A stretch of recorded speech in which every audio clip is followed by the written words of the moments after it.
Folks, it's the 89th Masters Tournament recap. It's one of the most iconic golf tournaments you've ever watched. There are so many things to break down.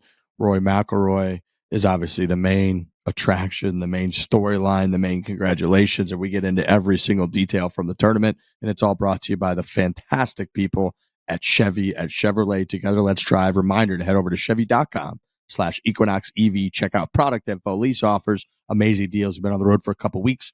We've been driving Chevys all around. How about that 17.7-inch diagonal touchscreen display there, Frankie? Yeah, it's amazing. We've been driving that Tahoe like crazy, that new 2025 with that 17.7-inch diagonal touchscreen display. And we've said the fact that it is in the EVs is nuts, right? Like the Equinox EV is a smaller car than the Chevy Tahoe. And the fact that it's got that same huge screen inside just makes it feel like an absolute spaceship. Chevy's just at the top of the list in terms of everything that you're going to want, in interior, exterior.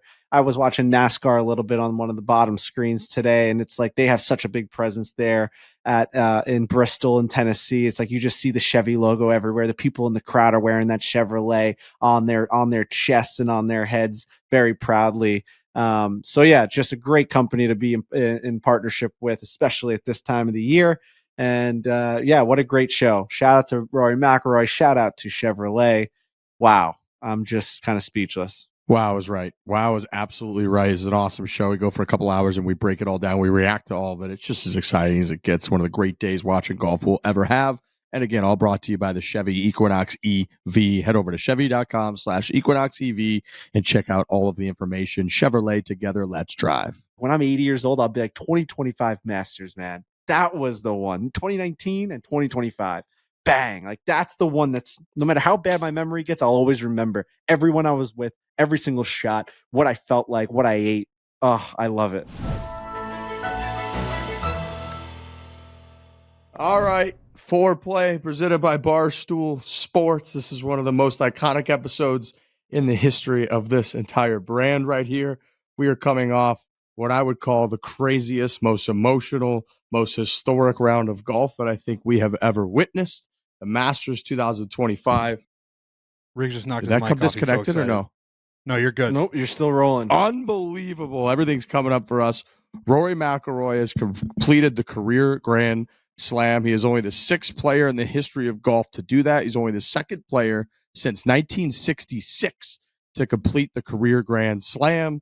He did it in the most insane fashion we could ever talk about. Brandel Chambly was on this show earlier this week and said, if you make one double bogey, you pretty much cannot win the Masters tournament.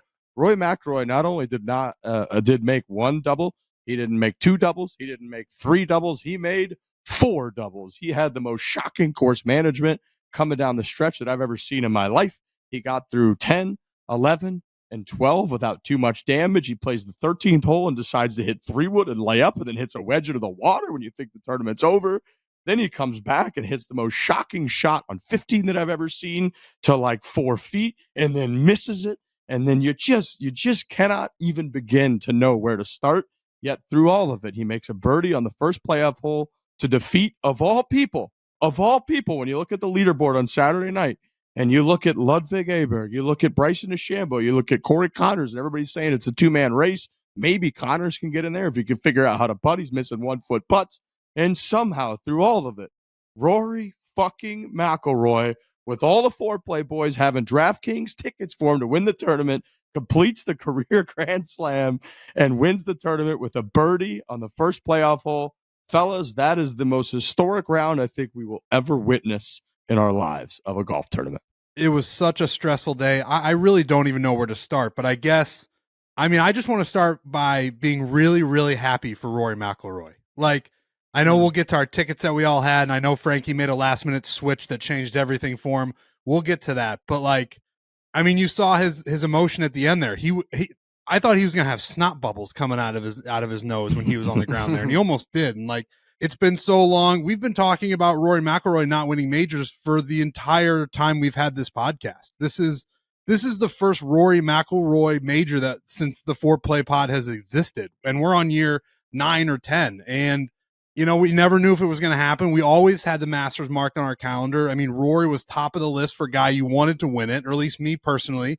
I've been a Rory guy for as long as I can remember. It's been an insane roller coaster, but it's not like the guy hasn't been winning golf tournaments. He's won a ton of golf tournaments, and he's won a bunch of big golf tournaments. He just hasn't won a major, and he certainly hadn't won a Masters, and he finally got it, and he just took the most stressful route you possibly could take to win it. And it was an up and down day, and the fact that it was Justin Rose in the playoff, and the fact that Justin Rose birdied 18 to get to 11 under in the clubhouse, and then Rory just had to par 18, and he just couldn't get anything done all day. But then he was hitting shots like he hit on 15, but then he'd hit a wedge on 13 that was the worst wedge shot you've ever seen. And yeah, again, I want to get into all of this, and we kind of already are, but bottom line for me, I'm just really, really, really happy that Rory McIlroy completed the career Grand Slam. It's fucking phenomenal. Yeah, I mean, you guys have said it great. I mean, for better or worse, we have this podcast where we talk about golf 2 times a week. No matter what, we give our take on every single golfer. It's very PGA Tour heavy when we do talk golf. I know we don't talk golf for some people enough, but for the golf talk that we do talk about, it's week in, week out, the biggest stories, and Rory McIlroy is always at the helm of it. And my whole life publicly talking about golf on this podcast with you guys, Rory has been probably number 2, or Bryson and Brooks definitely took over a lot of the talk for a couple of years. But Rory McIlroy was always up there with Tiger Woods, and he's the prince of the tour, and everything that he's had to go through with LIV and PGA Tour and all of his personal stuff, and losing the U.S. Open to Bryson DeChambeau and missing those 3-footers on 16 and 18 at Pinehurst, and everyone talking about him being a guy that can't get it done. 11 years with a drought, 14 years since he had the lead at Augusta. And to watch him come down the stretch and crumble under big moments, and the whole world, everyone there, everyone watching, thinking this guy can't get it done, and it eating at all of us, regardless of the money that we had invested on it, regardless of all this stuff, like the amount of time that we've invested into Rory McIlroy's life and his career. People may see this clip on social media and be like, there go the fore-play boys sucking off Rory again. It's like, we've been talking about this guy for a long ass time. Like, the people that stick with us on the actual podcast, there are a lot of you, and you know that this thing, there's been a lot of ups and downs. And always with Rory McIlroy, it's always been go, go, go, team roars, no matter what. We've always rode with our guy through all the battles that he's been through all the downs. We've always wanted him to get this victory. And yeah, it's just an absolute roller coaster of emotions. I mean, it's what's there not to love about, or what do they say in A Field of Dreams? Is like, what's there not to love about baseball or something? Or how do you not get emotional? How do you not get emotional about baseball? Is what I believe. Yeah, I think that's Moneyball. So it's like, it's the same thing with golf. Like, you watch Rory McIlroy achieve something. This is just this guy's achievement, and we take it as if it's like, this guy's just now a Masters champion. He gets to go to the dinner. He gets to wear a green jacket. We don't get to do anything. We obviously get to win a lot of money on DraftKings Sportsbook, but like, we are weeping, whether it's on the inside or the outside. For me and my family, the Borellis at my household, weeping, double eye over the eyes, kind of like howling, crying. And I'm just really happy for him, the family, the whole people. Northern Ireland, his hometown is going crazy. His home club losing their absolute mind over that last putt. And yeah, it's just the roller coaster of emotions for me is what's going to make this very, very memorable. It's one of those moments. I had a bunch of family over, got the Masters to go package thing. We were eating all the pimento cheese. You really felt we went, oh, there you go. You got it with you. We were really just like buying all into it. I got a baby coming in like a week and a half or however long it's going to be. We're go zone, doing stuff around the house. It just really was like a memorable one. Like, this was this one hit me like a ton of bricks. If I make it to 80, which I probably won't, but like when I'm 80 years old, I'll be like 2025 Masters, man. That was the one. 2019 and 2025. Bang. Like, that's the one that's, no matter how bad my memory gets, I'll always remember everyone I was with, every single shot, what I felt like, what I ate. Oh, I love it. It's only Rory, right? Like, even if Bryson DeChambeau, who's in the final group, who's putting together an incredible career himself, if he wins the Masters, great. Like, I mean, obviously that would blow up and he'd become the biggest YouTube golfer that he already probably is. And he's just, the biggest golfer in the world. But there's something like, I guess you would say, like, Shakespearean about Rory. He's such a prominent figure, and we've really been through so much. Fuck. Keep going. Keep going. These boys are road dogs, so the mics are going to go in and out for all those listeners. I'm sure Alex Bush will clean it up on the back end, but you might have people ducking in, ducking out. These guys are just road dogging it right now, and they are absolutely fired up. So just bear with us for any technical issues that may come along. I know exactly, what Trent's about to say, and it's that there are so many storylines that we latch on to, that we push, that we get excited about, but nobody moves the needle since a Tiger Woods and a Phil Mickelson like Rory McIlroy. That's just a fact. He is unmatched in the world of golf for people, and Trent's calling him a Shakespearean type character because there's a lot of tragedy involved in Rory McIlroy. We have seen him come up short in so many instances because he's played phenomenal golf. And for whatever reason, we can break down why it might be. Is he too conscious of everything? Is he too aware of the history? Is he too in tune with what's going on and what's being said about him on Golf Channel? Should he remove himself? Should he not? He's got Bob Rotella. He's having lunch last week with Jack Nicklaus and going through every single hole on the golf course. Is that too much? Is that too aware of everything? And he has come to this moment. He's been on the stage so many times since we have started this podcast, and especially in the last 3 years. The old course, the 150th Open Championship at the oldest golf course, the oldest venue in the world. And he's got the lead, and it looks like he's going to win it.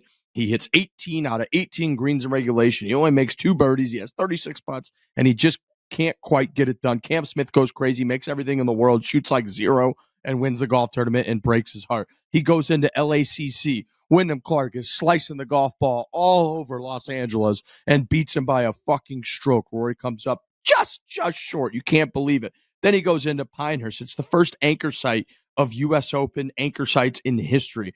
It's the time. It's the spot. He's actually rolling the rock. He's making putts for the first time. You think this is the time now. Here he goes. He bogeys, 3 of the last 4. He misses a 2.5-foot putt and a 4-foot putt on 18 and loses to, of all people, this guy who's like reinvented himself and representing live golf, which Rory has been anti-live golf. It's Bryson. He's the final boss. Rory's got the clip of him standing in the Pinehurst clubhouse watching with his fucking hat is sideways. He looks like he just went 47 rounds with Mike Tyson.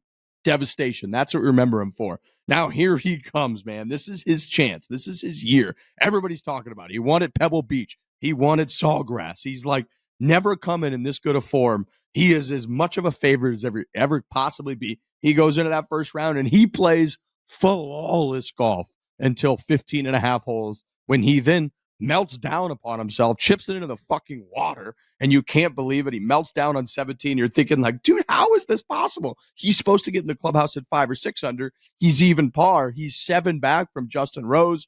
Randall came on the show once again and said, you can't make a double bogey and win the Masters. You can't be outside the top 12 after round 1 and win the Masters. Rory's 27th. He's got 2 doubles. It's over. What's he do? On Friday, he comes out and plays a phenomenal round of golf, shoots 6 under, gets himself back in the tournament. Saturday comes out. He's fucking 5 under through 5 holes on Saturday with a chip in. He's got 6 threes to start the Masters tournament for the first time in history. People are going bananas. You're thinking not only is he going to win by a million. Then he starts to stumble a little bit in the middle of the round. He bogeys the easiest hole on the course, and it's typical Rory again. Here we go. It gets tight. Then what does he do on 15? He hits the most iconic shot probably of the tournament. And there were a lot today that we might have to talk about, but he hits that 6-iron. He starts walking after it. There's that screenshot of his ball hasn't even reached the apex yet. Rory's halfway down the hill. It's reminiscent of Tiger Woods when he used to do that. Absolute big dick energy. Makes a fucking eagle on 15 to put a stranglehold on this tournament. And then here comes the final boss. Bryson makes a putt on the 18th hole, the 54th hole of the tournament, from a million feet to get himself in the final group, to get himself within 2. And then going into this final round, man, I really just the hype all night, Saturday night, all day, Sunday. Brandel himself said this might be the most pressure any single golfer has ever had going into a round of golf in the history of golf. It's been all 11 years since Rory has won a tournament, a major. It has been since 1966, only one other human being, Tiger Woods, has won the career Grand Slam. He's got all that pressure going in with a 2-shot lead. They say in hockey that a 2-goal lead is the worst lead in hockey. He's got a 2-stroke lead in golf, which is basically nothing. And then, boys, he comes out and he fucking doubles the first hole, then hits it in the bunker on the second hole, Bryson birdies. He's one stroke down, and we're like 4 minutes into the final round, and we hadn't even begun to touch the surface of what was about to occur. It's just, I know we're going to go through all of it, but man, to put it into context for all the hype, for all the buildup, for everything that occurred before today's final round even happened, it's nuts to think, like, if he would have just made 18 pars today and Bryson made 18 pars and Rory barely won, it still would have been one of the most eventful Masters I can remember. And then we had today happen somehow.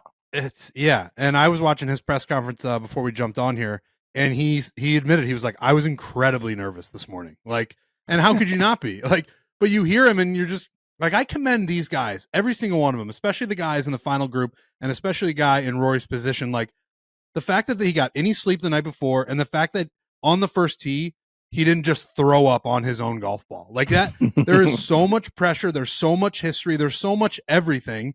And he also said, after he made the double on one, he was like, that kind of calmed me down. And I don't know where that comes from. I don't know what sort of metal you have to have in you where you're like, oh, that lead I had before we started, I just washed that away in the first hole, and I actually feel more comfortable. Now, that's easy to say when you're sitting at the podium afterwards with the green jacket on, but I guess. This guy hit his mic again, everybody, you know? So brutal. Yeah, I mean, this is going to be like a baton passing of takes. We're just going to try and finish up what... this is a wizard sleeve, this thing that holds it in here. The sleeve of a wizard. Yeah, no, I mean, it is funny when you think about these guys as if they're not human, because in some aspects they aren't, where you're like, oh, he's just a really great golfer, so he will make perfect contact on the first hole and just hit a drive perfectly right down the middle, 325 with a cut. Like, who cares how nervous he is? Like, oh, if I was in that situation, I'd puke on myself. And then you think, like, but he is a human. He will get nervous, and he might just like miss that golf ball. Like, the odds of him hitting a golf ball are probably slim. That's how nervous this guy was. So it is just, yeah, man, these like bigger than life figures, just the fact that they're able to to just elevate themselves and get it done. And I know he hasn't gotten it done in a while, and I think that's what makes it even better, is just, this is sport, man. You know, it's just sport is so incredible that we sit there and we get entertained by a guy going out there and doing the unthinkable, to be able to hold that pressure and to be able to have all those punches in the mouth and still come out victorious.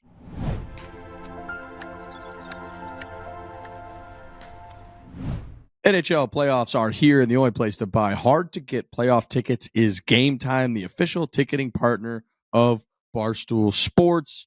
With killer last-minute deals, all-in prices, views from your seat, and their lowest price guarantee, Game Time takes the guesswork out of buying NHL playoff tickets. I'm currently sweating the Calgary Flames right now. I need them to not win because they're closing in on the St. Louis Blues. Hope they make the playoffs, but regardless, I'm looking at playoff tickets right now. The Golden Knights are going to be hosting. They had a great year. You can get tickets for $94 if you're sitting up top in the up top bowl. If you want to sit way down there, $302. You're basically on the ice, it looks like. I've been there. I've been to a Golden Knights game. It's awesome. I can't even imagine how much fun a playoff game is, but Game Time, fellas, they're just absolutely clutch, and we love going to events.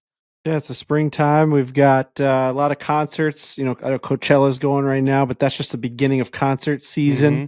So you've got, you got Green Day playing last night, and we've heard whispers of the Foo Fighters doing a practice session outside of Coachella last night. Someone was painting, and they heard them doing a sound check downstairs. So it's like, are the Foo Fighters back? I'm looking right now on my Game Time app, the GT picks for the Royals at Yankees. You go on there tomorrow. Or I guess when you're listening, I guess you're listening today. So tomorrow, $82. It comes up right there. It's like their super deal. And actually, have you guys seen, like, when you look at it and you turn, it actually gives you the view as you turn. I've never seen that through before. the stadium. That's sick. So actually, you can see like what the stadium would look like. It's like VR kind of. $82 to go to Royals at Yankees, right behind home plate. Are you kidding me? At Yankee Stadium, I might go on that right now. Game Time. Game Time's clutch. And again, they're the official ticketing partner of Barstool Sports. On April 22nd for Earth Day, when you select and purchase a super deal, Game Time will plant a tree with the proceeds. So if you don't like that, you don't like trees, you got an issue, and that's a you issue. So make sure you get involved. Take the guesswork out of buying NHL playoff tickets with Game Time. Download the Game Time app, create an account, use the code FORE for $20 off of your first purchase. Terms apply. Again, create an account, redeem code FORE for $20 off. Download the Game Time app today. What time is it? Game time.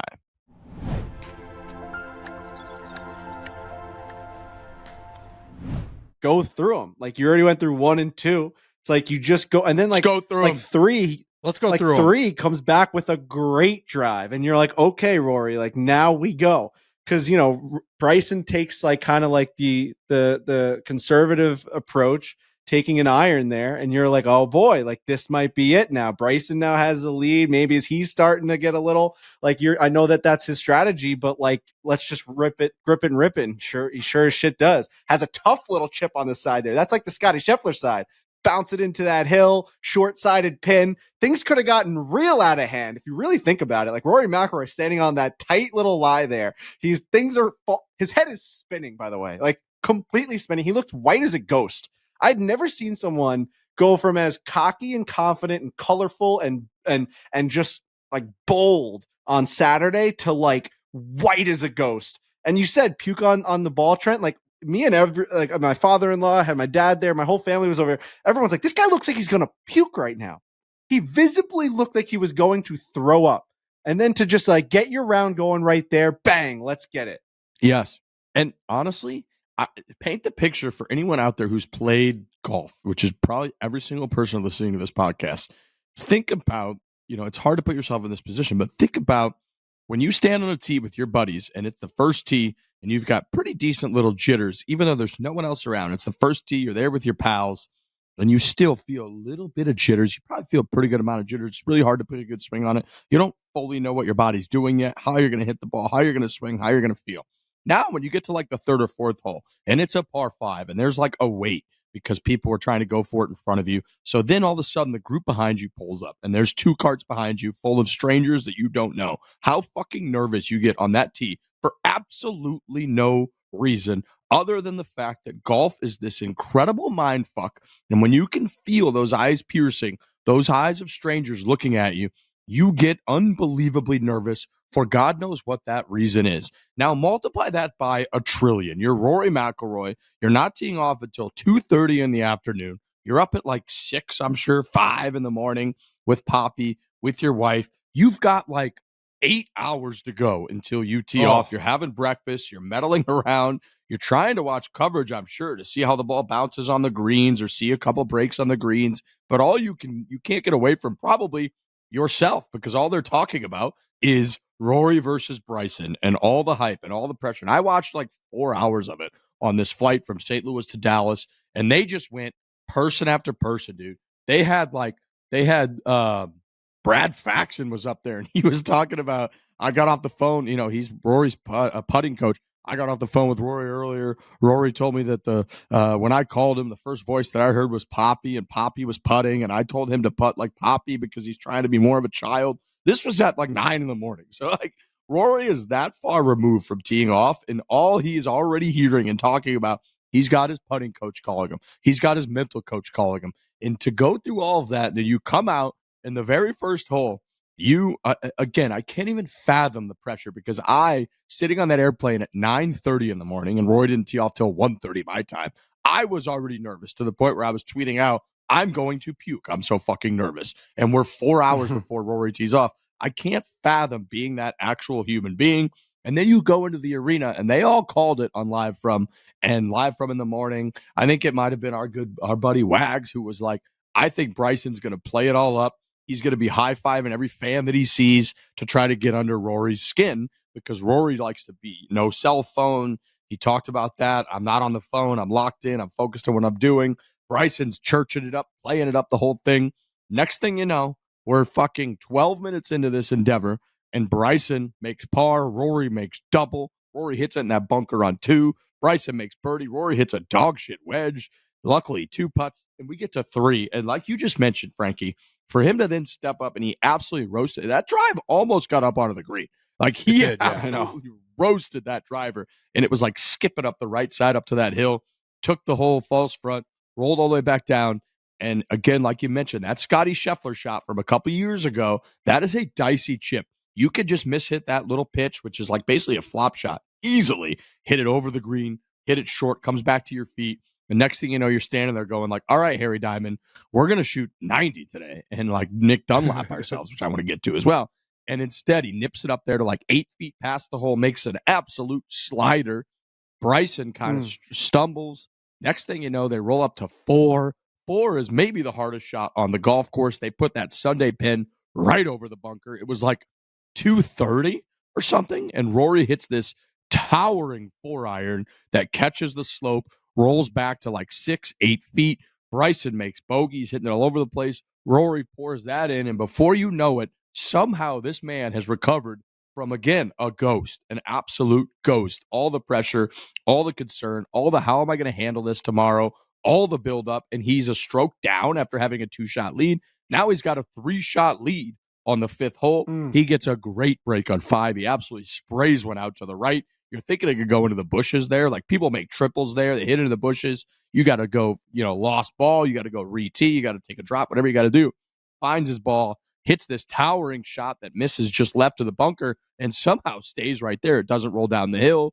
He chips it up there to like 6 feet, makes a great putt. Bryson ends up missing his birdie putt, makes a par. So you're like, okay, somehow through all of this, Rory McIlroy has got a 3-shot lead. They play 6 pretty well. He makes par. They go to 7. He hooks one on 7. He was not driving the ball well. 7, I thought, again, the amount of things that happened after this are fucking nuts.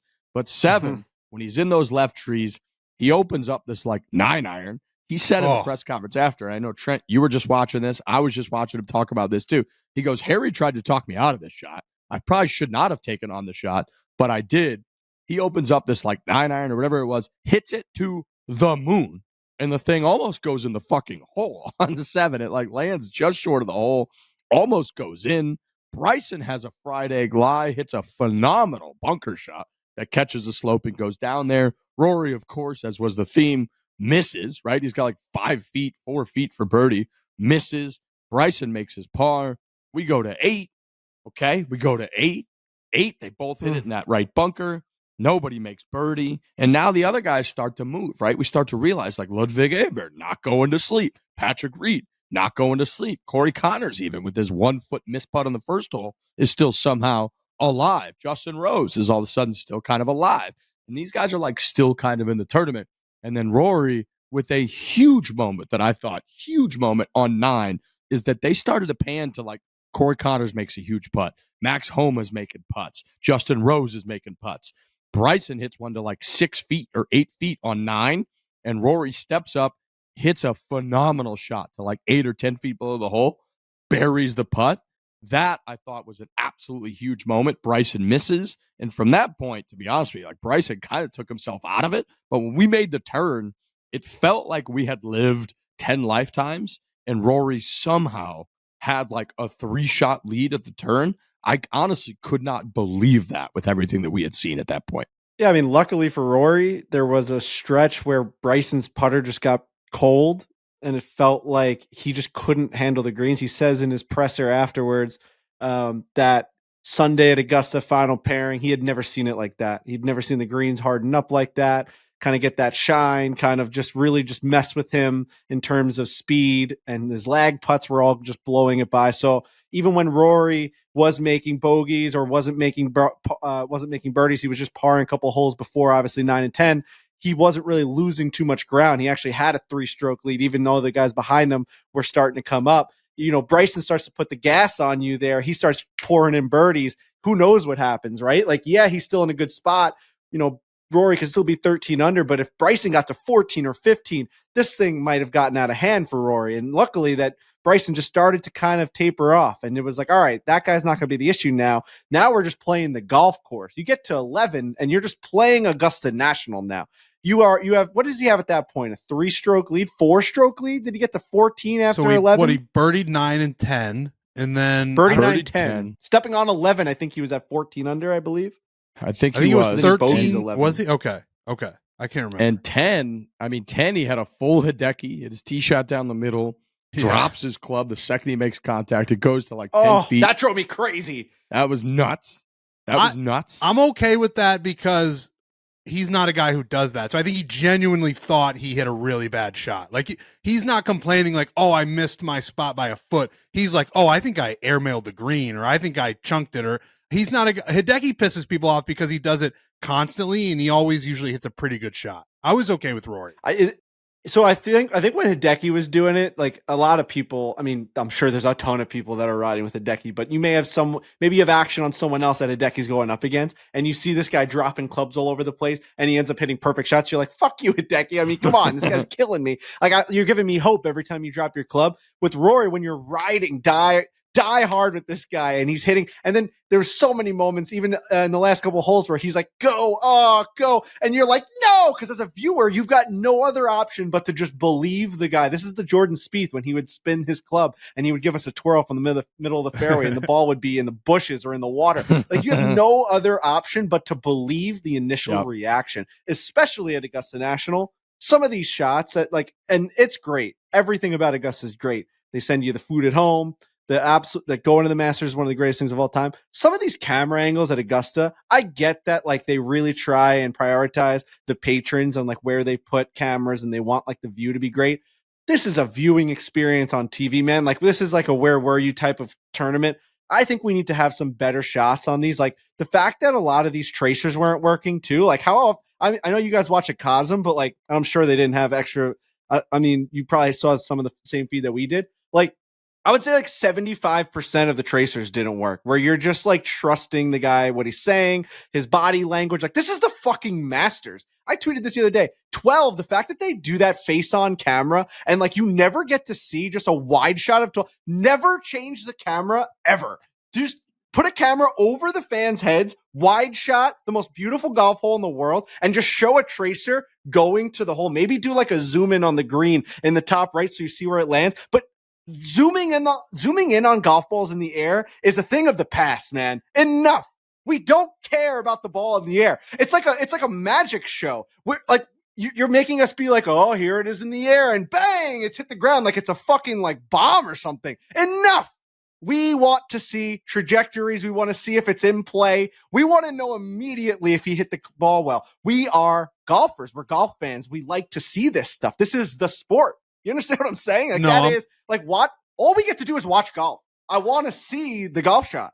It's crazy. And like I know it's crazy to complain after Masters like that, but I don't know if you guys had the same take. Like some of the coverage is like actually not great. Like they actually don't have good angles at Augusta. Yeah, they kind of fall in love with, and they certainly do it on 12. And I'm just mentally waiting for my cord to fall out of my microphone. So let's just all wait for that. But they seem to be obsessed with, that angle that they always show on 12 and they did it a couple times today on like par 4s and par 5s. And it's like, I just want to see where this ball is going.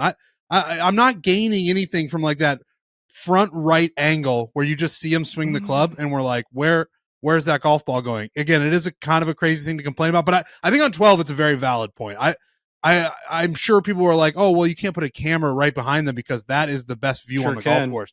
That's where people are. But it's like, I think we can figure out a way to get a camera back there because like you're saying, you put a stable camera back there and just tracers all day long. That's the best viewing experience I could watch on TV by far. You're spot on. You're spot on with your 12 take. It is that. I never really like thought about it because you kind of get enamored and you accept it all as is. And you're like, do whatever you want to me, daddy. Like you're in the Masters tournament. But in that moment, when you tweeted that out and then every shot that I saw after that, I fucking hated it because you're just looking at a right-handed golfer. You're just looking at like the right center of their face and then their body and they swing and you don't have any other context whatsoever. And it is the most beautiful picture and view in the world of golf is that view from behind the 12th hole. It is the most gorgeous one that you have. And it's the most consequential when the ball's in the air. You need to know the trajectory. Yes, exactly. You need to know the line. You need to know everything. It's like the whole tournament rests on that. Jordan Spieth made a 7 there and like lost the golf tournament by 1 million because of what happened on that exact shot. Francesco Molinari, Brooks Koepka, Ian Poulter, Tony Finau, all of them in that same year with Tiger. And with that viewpoint, you have no idea. They just zoom in on the ball. And then, like you said, it's like they want to build up the dramatics and like they want you to guess in the air. Like, guess what, dude? A golf ball in the air looks like a golf ball in the air. I don't have any idea where it's going. And then when it 100%. lands, it's a surprise. It's very, it's very surprising that they do that. It's like fucking shocking that they do that. I mean, I guess the surprise factor is like something they're going for, where like you watch this ball and like it could just be like bloom or splat, or like they want that feeling of like almost like a comic book, like it hits hard on the surface or it hits wet. I don't get it, but yeah, that's neither here or there. It's still a great event. We love it. We love watching it. It's a where were you moment. We get to 11. Speaking of Amen Corner, we haven't gotten to 12 yet. He gets through 10, gets to 11 now. And it's like the guy's driver, Rory McIlroy's driver, just wasn't there. And like, I know he was nervous and I know you got the whole world on your shoulders and it probably was affecting him a little bit. You're not going after certain shots. He did later on in the round. He did go after him, which was great. But like on 11, it's like, dude, you're just letting up a little bit and you're giving yourself just such a hard shot in. And like Ludwig had just had to punch out from there and he just took his medicine and kind of just like mosey one out to the left. And all of a sudden you see Rory just like preparing for an outrageous shot where like he has one angle that's looking at the tee box on 12. That's all you really see is like all the patrons up the right. And him and Harry Diamond are like, that's our only option. It's like, no, it's not, dude. You're not making a 4 here. Why are we going to try and lose the Masters right now? And he went for the green and like God stopped the ball from going in the water at that point. Like that.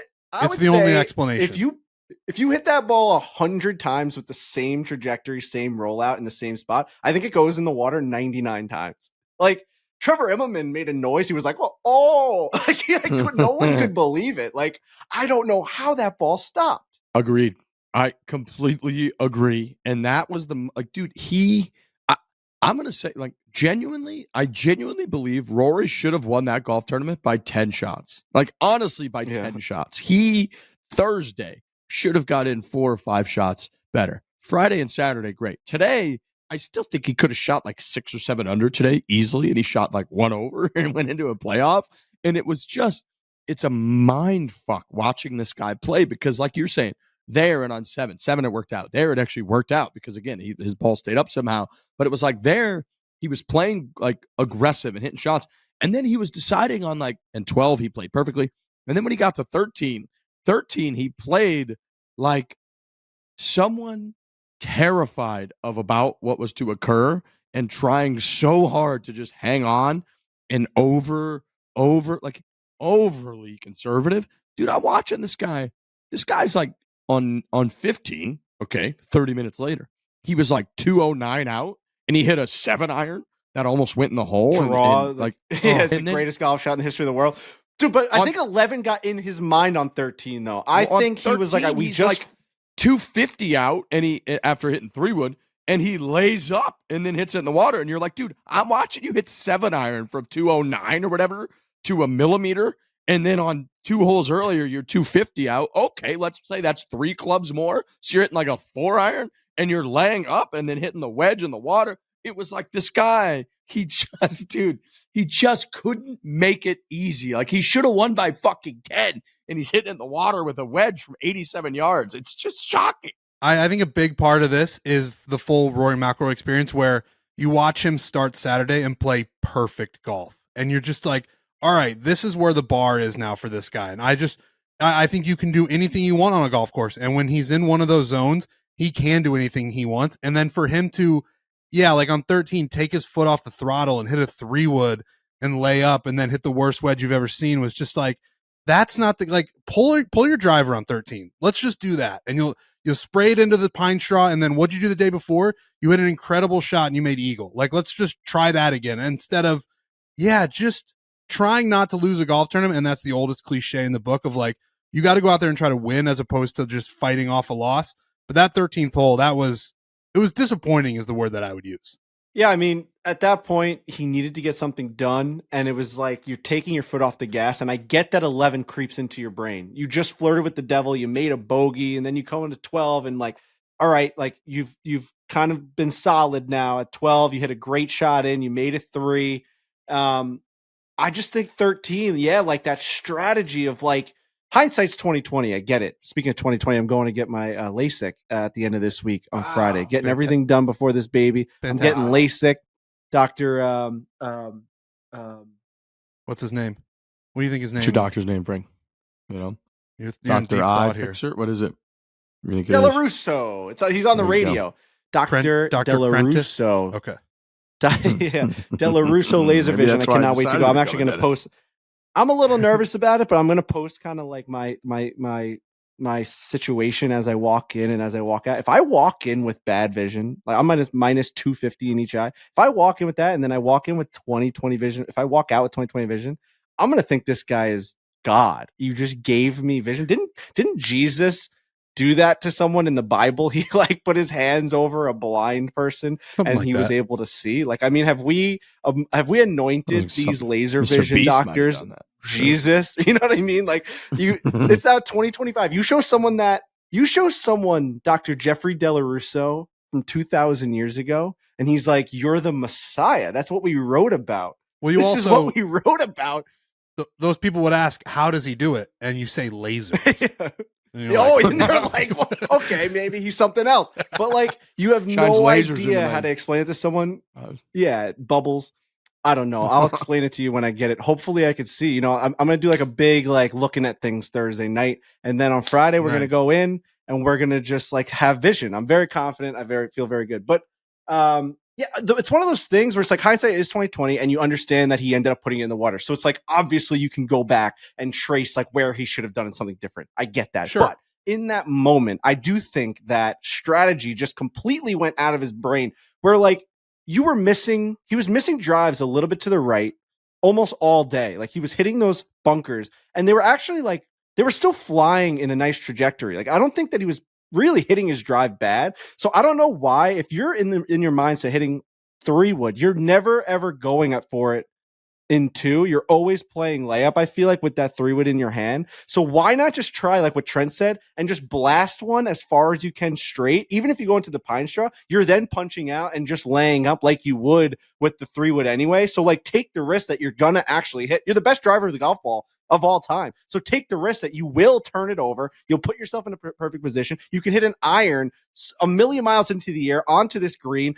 putt for eagle, make a birdie, move on to 14 and go win the Masters. Instead, he made it so difficult on himself where you have to now hit every single shot perfectly. You have your 3-wood, you got to lay up to a perfect spot. And now you have this 80-yard pitch shot, which Trevor alluded to. Like you've been going all day long. And now all of a sudden you got to hit the one touch shot that you haven't hit probably in, I don't know, like 6 months, like for a shot for him. Like when does Rory McIlroy ever lay up like that? He's always going for it. He's always aggressive. He's always hitting the furthest shots. Now you got to hit this little chip shot. He hit it like 30 yards off his mark into the water. Oh. You're about to lose the Masters now. Like, what are you doing? And Justin Rose is now. And if you think back to that point, how we were all feeling about Rory McIlroy's chance to win the Masters, it was 100 out of 100. Like I was just like, that was kind of, we got through 12, and Riggs and I even talked about it at Cosm. We went and we filmed something for the ad, and then like we were like, once he gets through 12, I think we're kind of cruising. It's and then over. we got through 12, no dramas, 0 dramas, and then he turned 13 into a fucking haunted house, and we're like, if going into 13, I was like, he's winning the Masters 100%. Dude, this may be disrespectful. I think 13 is like the easiest hole. Like I would like. When 100%. I see 13, I'm like auto eagle for a guy that's like going to win the Masters. You're like, it's an eagle birdie, and then we go to 14. You're not even thinking double bogey. No, and I even was thinking in my head, I was like, the reason I don't even care about 13 is like, if he gets through 12, if he had a bad shot on 12, dude, you can make double, you can make quad. I was like, if he hits a bad shot on 13, he'll make par, maybe bogey, because he goes for it in 2. If he hits it in the water, you take a drop. You chip it up there close, and maybe you make par. Worst case, you make bogey. Who cares? You're still rolling. Yep. There's no trouble on 14. You're fine.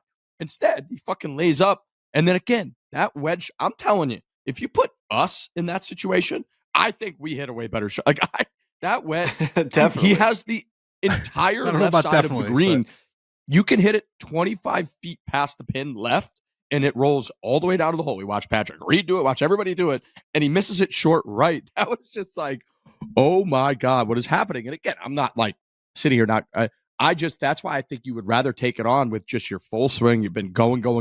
So anyways, we're not going to sit here and question him, because that's what added to and what made today so awesome was like, dude, that tournament was locked up. He got through 10, he birdied, 11, he bogeyed, 12, he parred. You're like, all right, that's phenomenal, dude. You got through those 3 holes at even par. That is phenomenal. Now you're the best driver of the golf ball in the history of the world. You can get there easily on 13. You can get there easily on 15. And we're cruising. You have a 3 or 4 shot lead. He makes double. Then he bogeys 14. Rose is going nuclear. He birdies 17. We're fucking one down. And then he hits one that looked like it was behind the trees on 15. So now we're sitting there and I'm like, dude, he has the biggest swing now in the history of golf.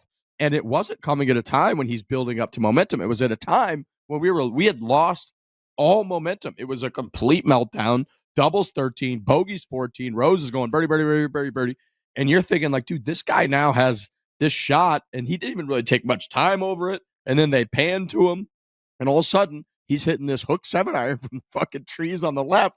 It covers the water, skips up there to like 4 or 5 feet, and we were just back in that moment, which was the most roller coaster ebbs and flows of any golf round. That's why I said at the beginning, the craziest golf round I think we'll ever witness. I've seen ebbs and flows before. I have never seen as many as we had in this, where there were at the beginning dead to rights. We blew it. How's he ever going to recover? We doubled the first. Bryce is making birdies. Then all of a sudden we go birdie, birdie. Holy shit, we're back. Then he like doesn't birdie 8. You're like, we're kind of stumbling. He birdies 9 to 10. You're like, oh my God, it's over. He almost hits it in the water in 11. Whoo, we're good. Gets through 12. Then he doubles 13. It's fucking over. He bogeys 14. It's over. Then on 15, he hits the shot. You're like, it's now over the other direction. He's going to make eagle. This thing's fucking over. That was unbelievable when he hit that shot. He was so casual about the second shot on 15 that I was almost sure he was laying up. Like he just stood over it, and the tree was kind of in his way. I was like, "There's no like, can he sling draw this thing onto the green?" Like it just seemed like it was a tough spot, and then the ball landed on the green and kicked forward, and I was like, "Oh my God, I think Rory McIlroy is again going to win the Masters." Like it switched so quickly, like you're saying. I know he missed the putt. I think you got those 2 shots on Saturday and Sunday on 15. Obviously, those are iconic because he hits them and immediately starts walking. Made the putt on Saturday, didn't make it on Sunday. So that makes Saturday more impressive. But Sunday, he was so under the gun and had to stop the bleeding that just making birdie there and not making a double or a bogey was a huge success. So, I mean, we can argue about which one of those shots is better, but yeah, him putting it on the green there on 15 on Sunday fully put me in a position where I was like, all right, now we're going to win the Masters again. When 2 holes ago, Saturday was great. Don't get me wrong. Like we went nuts for Saturday, but Sunday is for me the best shot. That is way better than me with everything on the line, dude. Yeah. Like you have to put yourself in that position when we were watching that, when he's standing over that ball, his world is crumbling around him. Yep. Like legitimately, like you just said, right? Like he went double bogey and then bogey on 14. So everything is going away from him. And look what happened after that. He ended up getting in on a tie. Like he doesn't make a birdie there, it's over. He needs to make a good score, and he's going for it where he just was laying up on 13 and it cost them. Now he's going for it when probably most people would lay up because you're behind a tree and you're 200 something yards away. He's going for it with this hook, and everyone before him, if you were watching on one of our screens, we had hole 15 and 16 on the extra coverage, and everyone's missing right. Like everyone is trying to get that bounce right to left. Scottie missed right. Ludwig missed right. Like everyone, Patrick Reed, I think missed right. Everyone's just hitting it into the right. Justin Rose, I think, even hit it into the bunker on the right and then almost hold that out. Like everyone's missing. And then you see this ball go out to the right and you're like, fuck, like this thing's going to sit short and it's going to rip into the water. Like what's happening? But he starts walking towards it. And the way that it hits the ground, that noise, there were multiple noises that when it hit the ground, the one where he hits that he hits the tree. Yep. And then no one knows where it is. What hole was that again? Was that 7? 7. No one knows where it is. Dottie's like, he's hit the tree. And all of a sudden, like, it makes that pop. And like the camera zooms in on the hole, and you're like, you want to come. Like, you're just like, my body at this moment is like, we come now. Happened again on the hole where he was like, go, go, go. And it gets over and goes 17. And you're like, 17. Holy shit. But like 15 was another one of those where you're waiting to like hear where this thing is. It going to splash in the bunker? Is it going to splash in the water? And it hits that thud, and you're like, whoa, he did it. And then like, yeah, he doesn't make the eagle, but like now you go to 16, which we get to 16. I get it about Jack. Like 50 years, the whole entire deal, or however long it's been since that Masters. He made that putt. They wouldn't stop talking about it. You gotta put that pin on, like the Sunday pin on 16, man. Like, Yeah. are you kidding me, bro? That's the juice.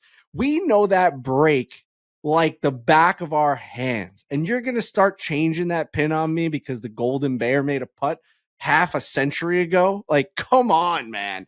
What are the statistics on how often they move that stick around? Because, like, for me, I guess I don't pay attention enough. Like, I'm I'm left by the bunker every single time on 16. I didn't even know there was another pin position for Sunday. Do the players don't know where they're going to put it, right? Like going into that tournament, I would imagine everyone's like, all right, here's the Sunday pin. We're going to practice that now. And it's going to be the one where Tiger almost jarred it in 2019. And it's just had so many iconic moments that I bet players, if they don't know, they woke up this morning and were like, holy shit, that's in a different spot. I agree. It was very surprising. I don't know. Part of me likes when they do mix it up on like one or two pins, which they do. Like if you go back and look, it's been a while, but in '86 when Jack won maybe the most famous Masters, the pin on 18 was back right.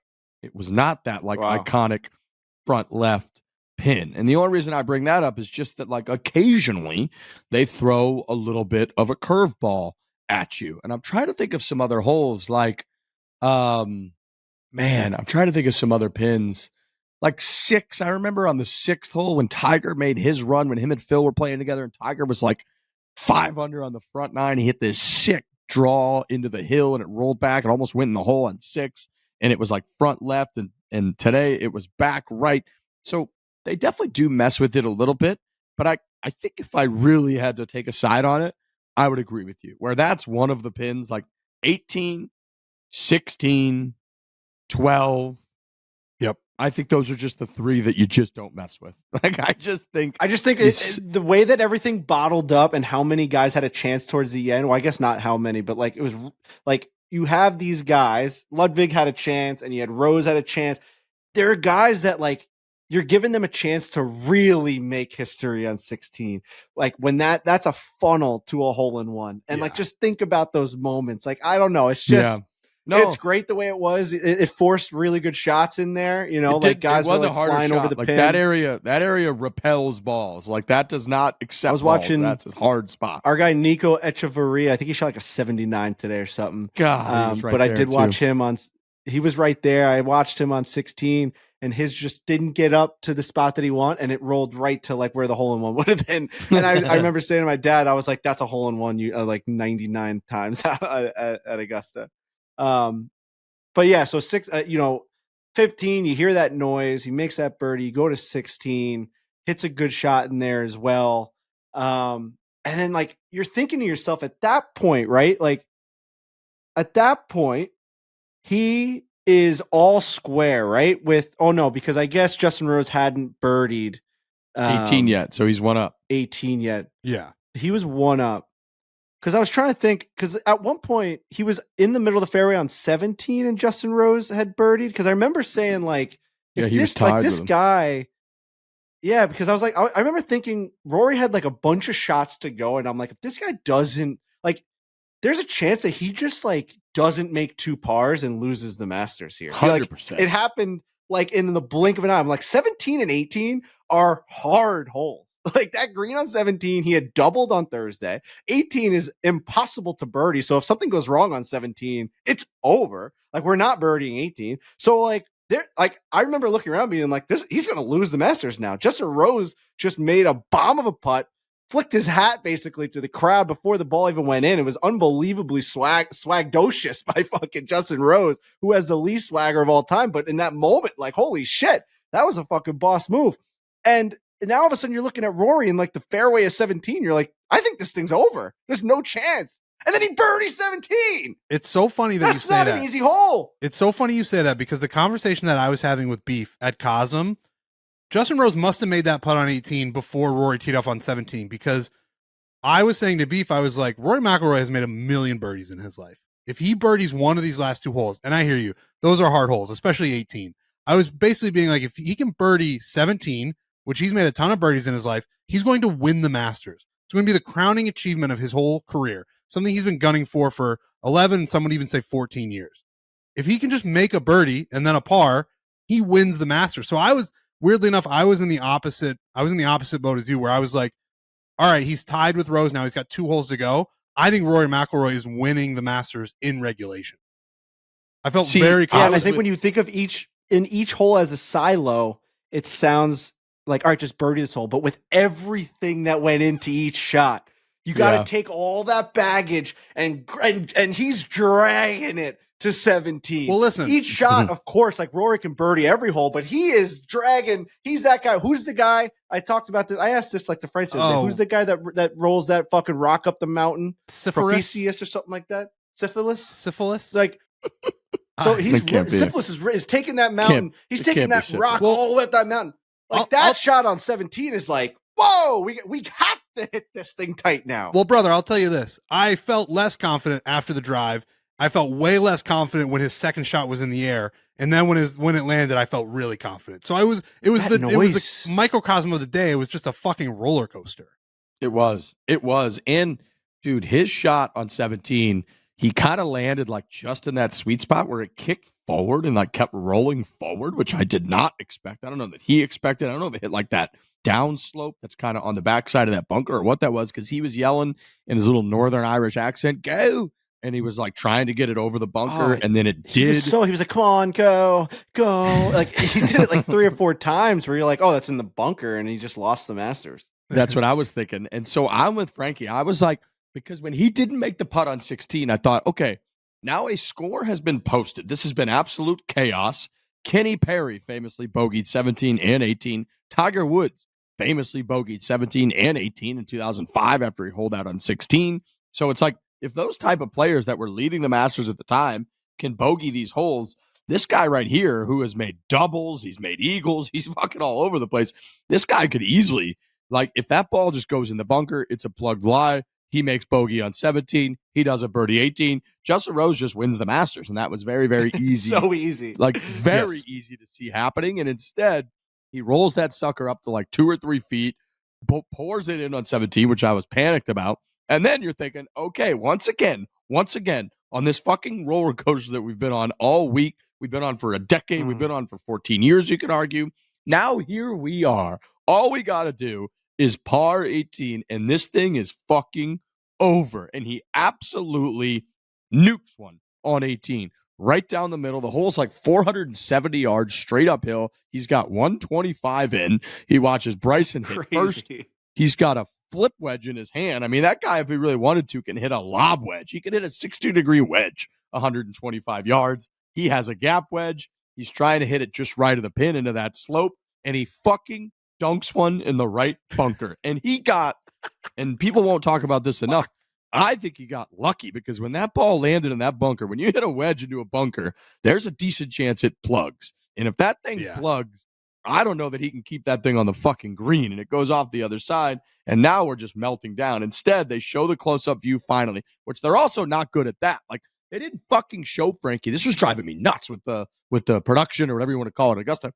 They wouldn't show Rory's angle on 15, where he ended up hitting the hook shot. They didn't show it until he hit the shot. So, like, the whole time he hits the tee shot, they show that dumbass fucking angle that again, we're not being negative Master. I got 11 Masters logos on right now. Fucking love the Masters. But they show that logo from that camera that's on the left side of the fairway on his tee shot on 15. And that ball, like, rolls up, and all you see is tree shadows. And you're like, he could literally be completely blocked out or have a totally fine shot. I have no idea. And they refuse to show the angle from behind the ball. And then the next thing they show, it's like, they do the whole deal. Nance is talking about his life and whatever. And then, like, they finally come back, and the next thing they show is Bryson hitting his approach shot. And you're like, okay, I still don't know. And then by the time they finally cut to Rory, he's already in his backswing, and he's kind of half blocked out by trees. So my whole point in saying that was the same deal on 18, where you couldn't really tell, like, where is his ball? I know it went in that bunker, but, like, is it okay? And then when they finally zoomed in on it,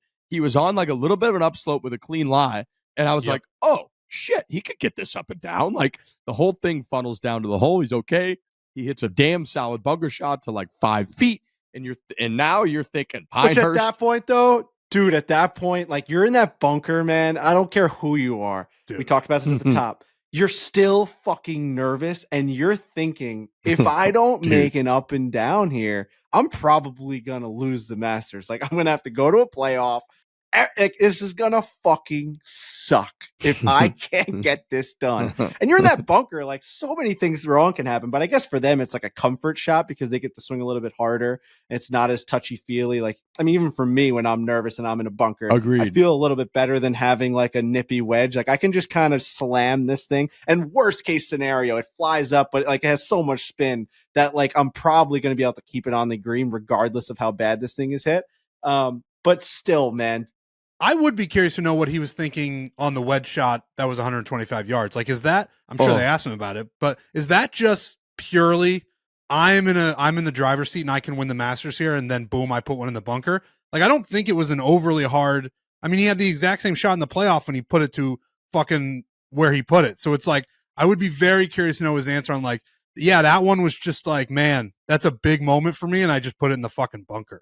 When you see the angle from his view, it's like it's crazy how right that is. It's just a dead push. Agreed. Like, it's Agreed. crazy Yes. how With the right gap that wedge, is. dude. It's With like the gap deep wedge. right. It's like crazy. Like, that's like for us, dude. That's a pitching wedge for us, dude. 125. That's not even really a full pitching wedge. Like maybe in that pit. And again, don't get me wrong. There's people can tweet a million videos about how many bad shots I've hit, but like for Rory McIlroy to miss that far right, and in that spot too, he played pretty quickly. So I was like, oh, he's feeling good. He's just going to hit this wedge right up there. Also, you've got a backstop. Like you could hit that. He could hit that 25 feet long, and it rolls all the way back to the hole. Like you have the most room ever. So for him to dump that in that bunker after everything we just talked about, we've done a full hour on how much of a roller coaster ride this was. For him to dump that in the bunker was the most shocking thing I've seen. And then, yes, it's a comfort shot. Yes, you can hit a foot behind it. You can hit 6 inches behind it. You can hit right next to it. And you're most likely going to have a pretty decent result. You also could skull that thing into the ninth green. And like, it's not that crazy to do. I guarantee you in the last year, Rory has sculled a bunker shot on accident in a pretty similar spot, whether he's in a practice round, whatever he is. So for you to just hit a horrific shot there is not the craziest thing in history. So he hits a pretty damn good bunker shot, rolls it down there, and he has the putt that I call, he had the Brooks Koepka putt. Brooks Koepka had the same putt that if he would have made it, he would have ended up getting into a playoff with Tiger Woods in 2019, where he hit his approach shot in there to like 5 feet. It dove off to the left. Brooks couldn't believe it. Rory gets up there, hits. I mean, they haven't done enough zooming in on or whatever. I'm going to have to just assume that was a horrific putt. It didn't touch the hole. It had no integrity to it. It was like a limp dick, low left putt on the amateur side, and it just gave me no juice whatsoever. And that was like, that was a moment where you're like, okay, all of it, boys, all of it. The Eagles, the ups, the downs. We could lose it on 17, 18. You don't know. This was finally a finite situation. It's over. It's like this putt is to win the Masters tournament after everything. There's no hoping that the guy behind you makes bogey like he did at Pinehurst. There's no worrying about I can't hit this too hard because it's like, dude, this is just it. If you just put this ball into the hole from 5 feet, you win the Masters tournament, you win the career Grand Slam. And then they put the graphic on the screen, which I had never seen before. It'd be like, I don't know. Like, it'd be like if Patrick Mahomes was like 4th and goal in the Super Bowl and they put a graphic on that was like, to make the Chiefs a legitimate dynasty, like, or something. You'd be like, what? Like, what do you mean to win the career Grand Slam? Like, that's not, I've never seen anything like that in my life. It barely, the rectangle wasn't even big enough for it. It was like the letters were all caps to win the career Grand Slam. And when they put that on there, I was thinking, oh, there's no fucking way he makes this. So of course he misses it. He was kind of I thought missing that is so, in that moment. Missing that is so devastating. When he missed that putt, I really just became resigned to the fact that in this reality, in this universe, Rory McIlroy is just never winning the Masters. It felt like that was the opportunity, like you're describing. Like it's right in front of you, man. This is something you've been working for forever. It's the thing people think you can't win. And maybe even in your own head, you're like, I don't know if I can win this. And you miss that. And I think we're all just like, wow, Justin Rose is going to win this Masters. And that's pretty fucking crazy. Dude, when he missed that putt, my father-in-law, Don, because we were riding Rory so hard. Yeah. But anyway, I mean, someone could probably clip that. I think our own producers, I think our own editor will. Yeah, They usually I was do, riding they him usually hard, do. hard. Mhm. But dude, when he missed that putt, Don goes, "All right," and just kind of gets up and he goes, "Let me tell you something.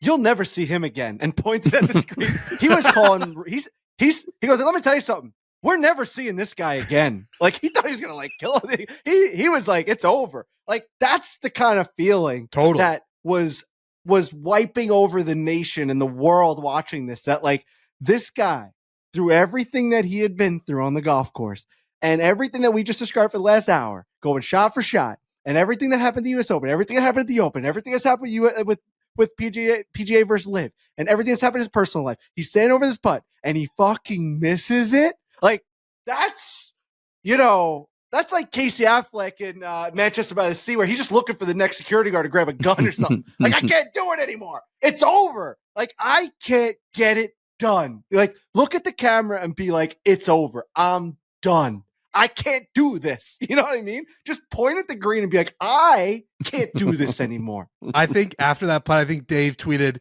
even if Rory wins this Masters, he's not the guy. Like that's the one where you so just true, make though. it. Like think about it. And I love Rory. I've been the biggest Rory guy forever, and I'm over the moon that he won this Masters. Tiger Woods makes that putt, right? Oh No, dude, it's just I get it. That's why today was so shocking. I 100% agree. And look, Rory came into this week, and you can tell in his presser, the number one thing that he resorted to, he said it multiple times, was resiliency. He's very proud of how resilient he's been throughout his career. That's obviously something him and Bob Rotella, him and his whole team have talked about. It's something that he implanted into his brain of like, I am a resilient person. I know I get shit for having choked, for having come up short, for having not been able to close in all these majors for the last decade, especially the last 3 years. I am a resilient guy. I've had a resilient career. I've won a bunch of tournaments, despite the fact that I've had some setbacks. And I honestly think that he got a little bit fortunate that that was still in his brain all week because he needed it this week more than ever. And I think that was one of the key moments. I think the double bogey on the first hole today was one of those moments. I think the 2 double bogeys at the end of Thursday's round were really just feeding into this. Like, I am a resilient motherfucker, and that's why I'm here, and that's why I can win. Because, man, he had so many setbacks where, to the Dave tweet, it just was like, oh, he's not the guy. He's not the guy. There were so many moments where it's just like, you just don't do that and win. That's what Brandel said on this very show. Like, you simply cannot make X, Y, or Z mistakes and win the Masters tournament. It just can't happen. And luckily, Rory is so good and honestly is playing so much better golf than anybody else right now that he was able to sustain shocking mistakes and shocking misses. The amount of putts that he missed, dude, him missing that eagle putt on 15, he had a pretty damn good look for birdie on 16, on 14. That par putt that he had didn't curl in. On 18, he's got 4 or 5 feet to win the Masters tournament, misses all of them, and still manages to find himself in a playoff.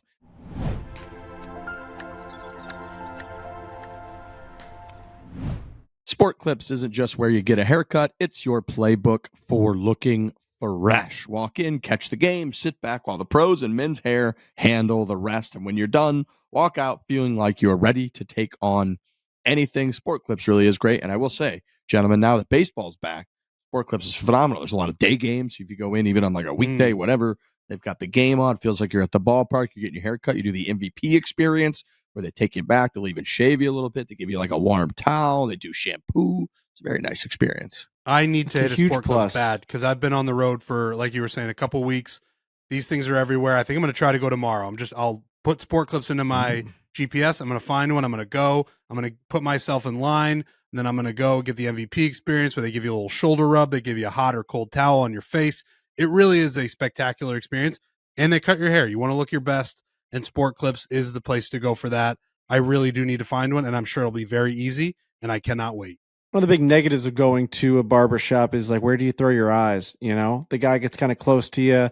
You don't know where to divert your eyes. You don't know if you should make eye contact with them. Sometimes you're looking right in their chest. They're kind of leaning over you. They're touching your ears. Having those games on, having the sports on is a massive plus. Knowing that you got something to kind of put your eyes on, like you said, day game baseball. It's a real additive to your experience. Something that I really enjoy. No hassles, no surprises, just a solid cut every time. It's simple, it's easy, it's made for guys who want to feel like they've got the home field advantage. And if you want to track your real time wait times, this is awesome, by the way. Just download the app and check in online. Sport Clips, the haircut experience dialed in for guys. That is Sport Clips. It's a game changer. We have partnered up with our friends at 2K to offer you PGA Tour 2K25 Barstool themed apparel for your My Player. You just buy PGA Tour 2K25. Create your My Player to equip the Barstool apparel. Check out the full range of Barstool apparel in PGA Tour 2K25 within the PGA Tour Superstore. You simply go to the link in our description. So again, we're going to have a link in the description to claim your free in-game items. Again, that's free in-game items. We love 2K. It's a fantastic game. Player, create a player, My Player, all of that. Now you can equip them with the Barstool apparel, which is just another level above. Yeah, and it's just been a great game. I've been really enjoying it. I was kind of bummed to be on the road for so long. I didn't get a chance to play it for the last couple of weeks. We do have a society up and running for this week, starting tomorrow, Monday. So a society event is back. Now that I'm kind of back home, I'm going to be doing a lot more streams. My dad's been on the mix. He's been playing it every single night, not getting any better. He said he just can't get his player any better. He's been struggling with that.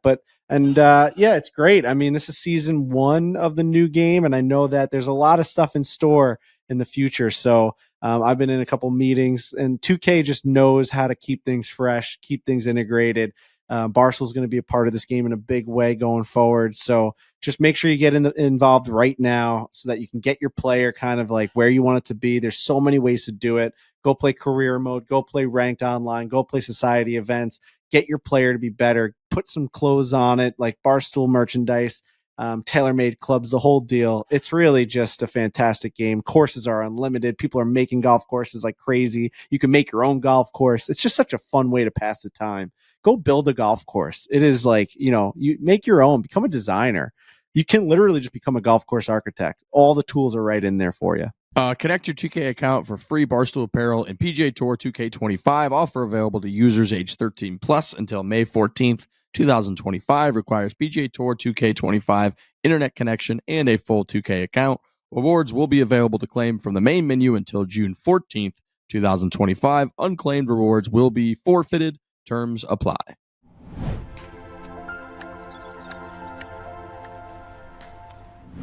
To speak to the resiliency, Justin Rose hits a damn good tee shot on the first playoff hole. That is the hardest tee shot. If you've ever been there in person, we talked about it last week when we did our show. If you've been there in person, it is a stunning tee shot to try to see where you're supposed to hit that golf ball. Rory McIlroy historically loves to draw the golf ball. However, he's teeing it up on that right side. He stood up on the 18th, 72nd hole and hit a great drive. And then in that playoff, after Justin Rose hit a good one, Rory absolutely beat the wheels off of a golf ball with a baby little cut, hit it up on top of that hill where he had the same yardage in, and Rose hits a great one in there, by the way. Rose had the Phil Mickelson putt. He had a putt that Tiger Woods had in the playoff in 05 that he made for birdie. He had a very makeable birdie putt, and he's been putting the lights out of it. Like, Rose has been making everything all day, a whole back nine.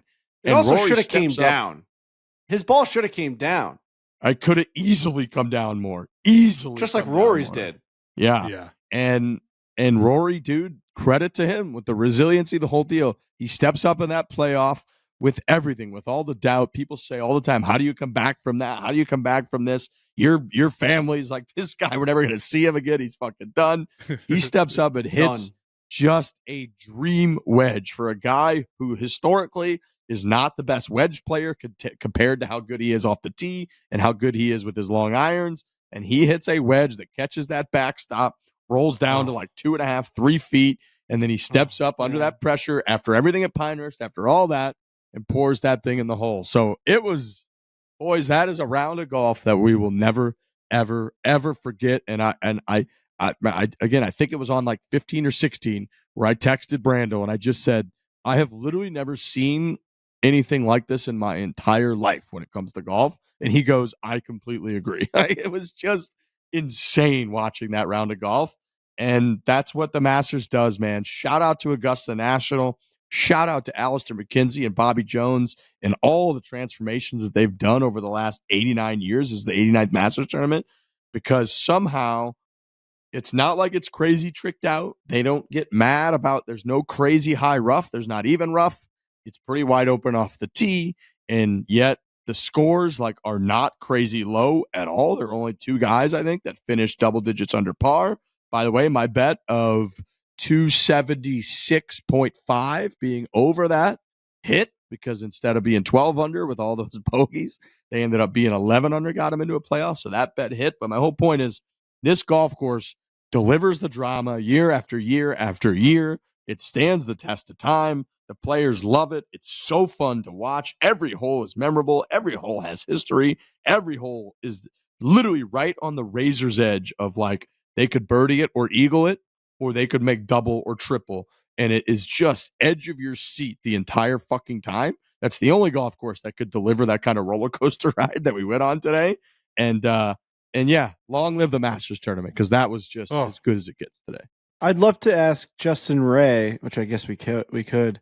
What are the statistics of a playoff where I would love to know who wins more often, the player that's just coming off the course or the player that got the chance to like hit the range, think about the shot? I mean, Justin Rose had at least 15 minutes to go on the range and hit a bunch of drivers, a bunch of 140-yard iron shots that he knew he'd have into the green. I'm sure he found a green out there on the practice facility that looked exactly like 18, where he was able to just really practice that shot. When Rory just missed the putt to win the Masters, feels like we're never going to see him again. Has to go in and sign his card, right? He has to go in, finish that round, get driven back out, doesn't hit a practice shot, feels like he wants to puke, is drinking the most water anyone's ever drank on a golf course out of that black like Stanley Cup thing, was eating like pistachio nuts at one point, like just completely like head spinning, as white as a ghost again on that tee box, waiting for Justin Rose to get up there. And then to go out there and win that with a birdie, again, resilient. I'd just love to know what the stats are, because Justin Rose also lost in a playoff to Sergio, and that was 2017. When I was there, which is electric, that like I was at that one, but like Justin Rose just can't get it done in playoffs. But there's got to be a statistic on like, it's way better to be the ones walking off the golf course as opposed to the ones that are thinking about it too much, or I don't know what it's not like he played the whole bad. So I don't know that like he really, that one way benefited him or the other. Played the whole great. Yeah. It's a tough one to answer, because ultimately you're going to get to like, it's how you're wired. Like, do you benefit getting a little bit of break and being able to hit drivers and being able to hit 140-yard shots? Or are you better if you're in Rory's spot, where I understand he's got to go fill out his card and his head spinning, he's like, holy shit, I should have just won the Masters. But you're still kind of in the flow of a round.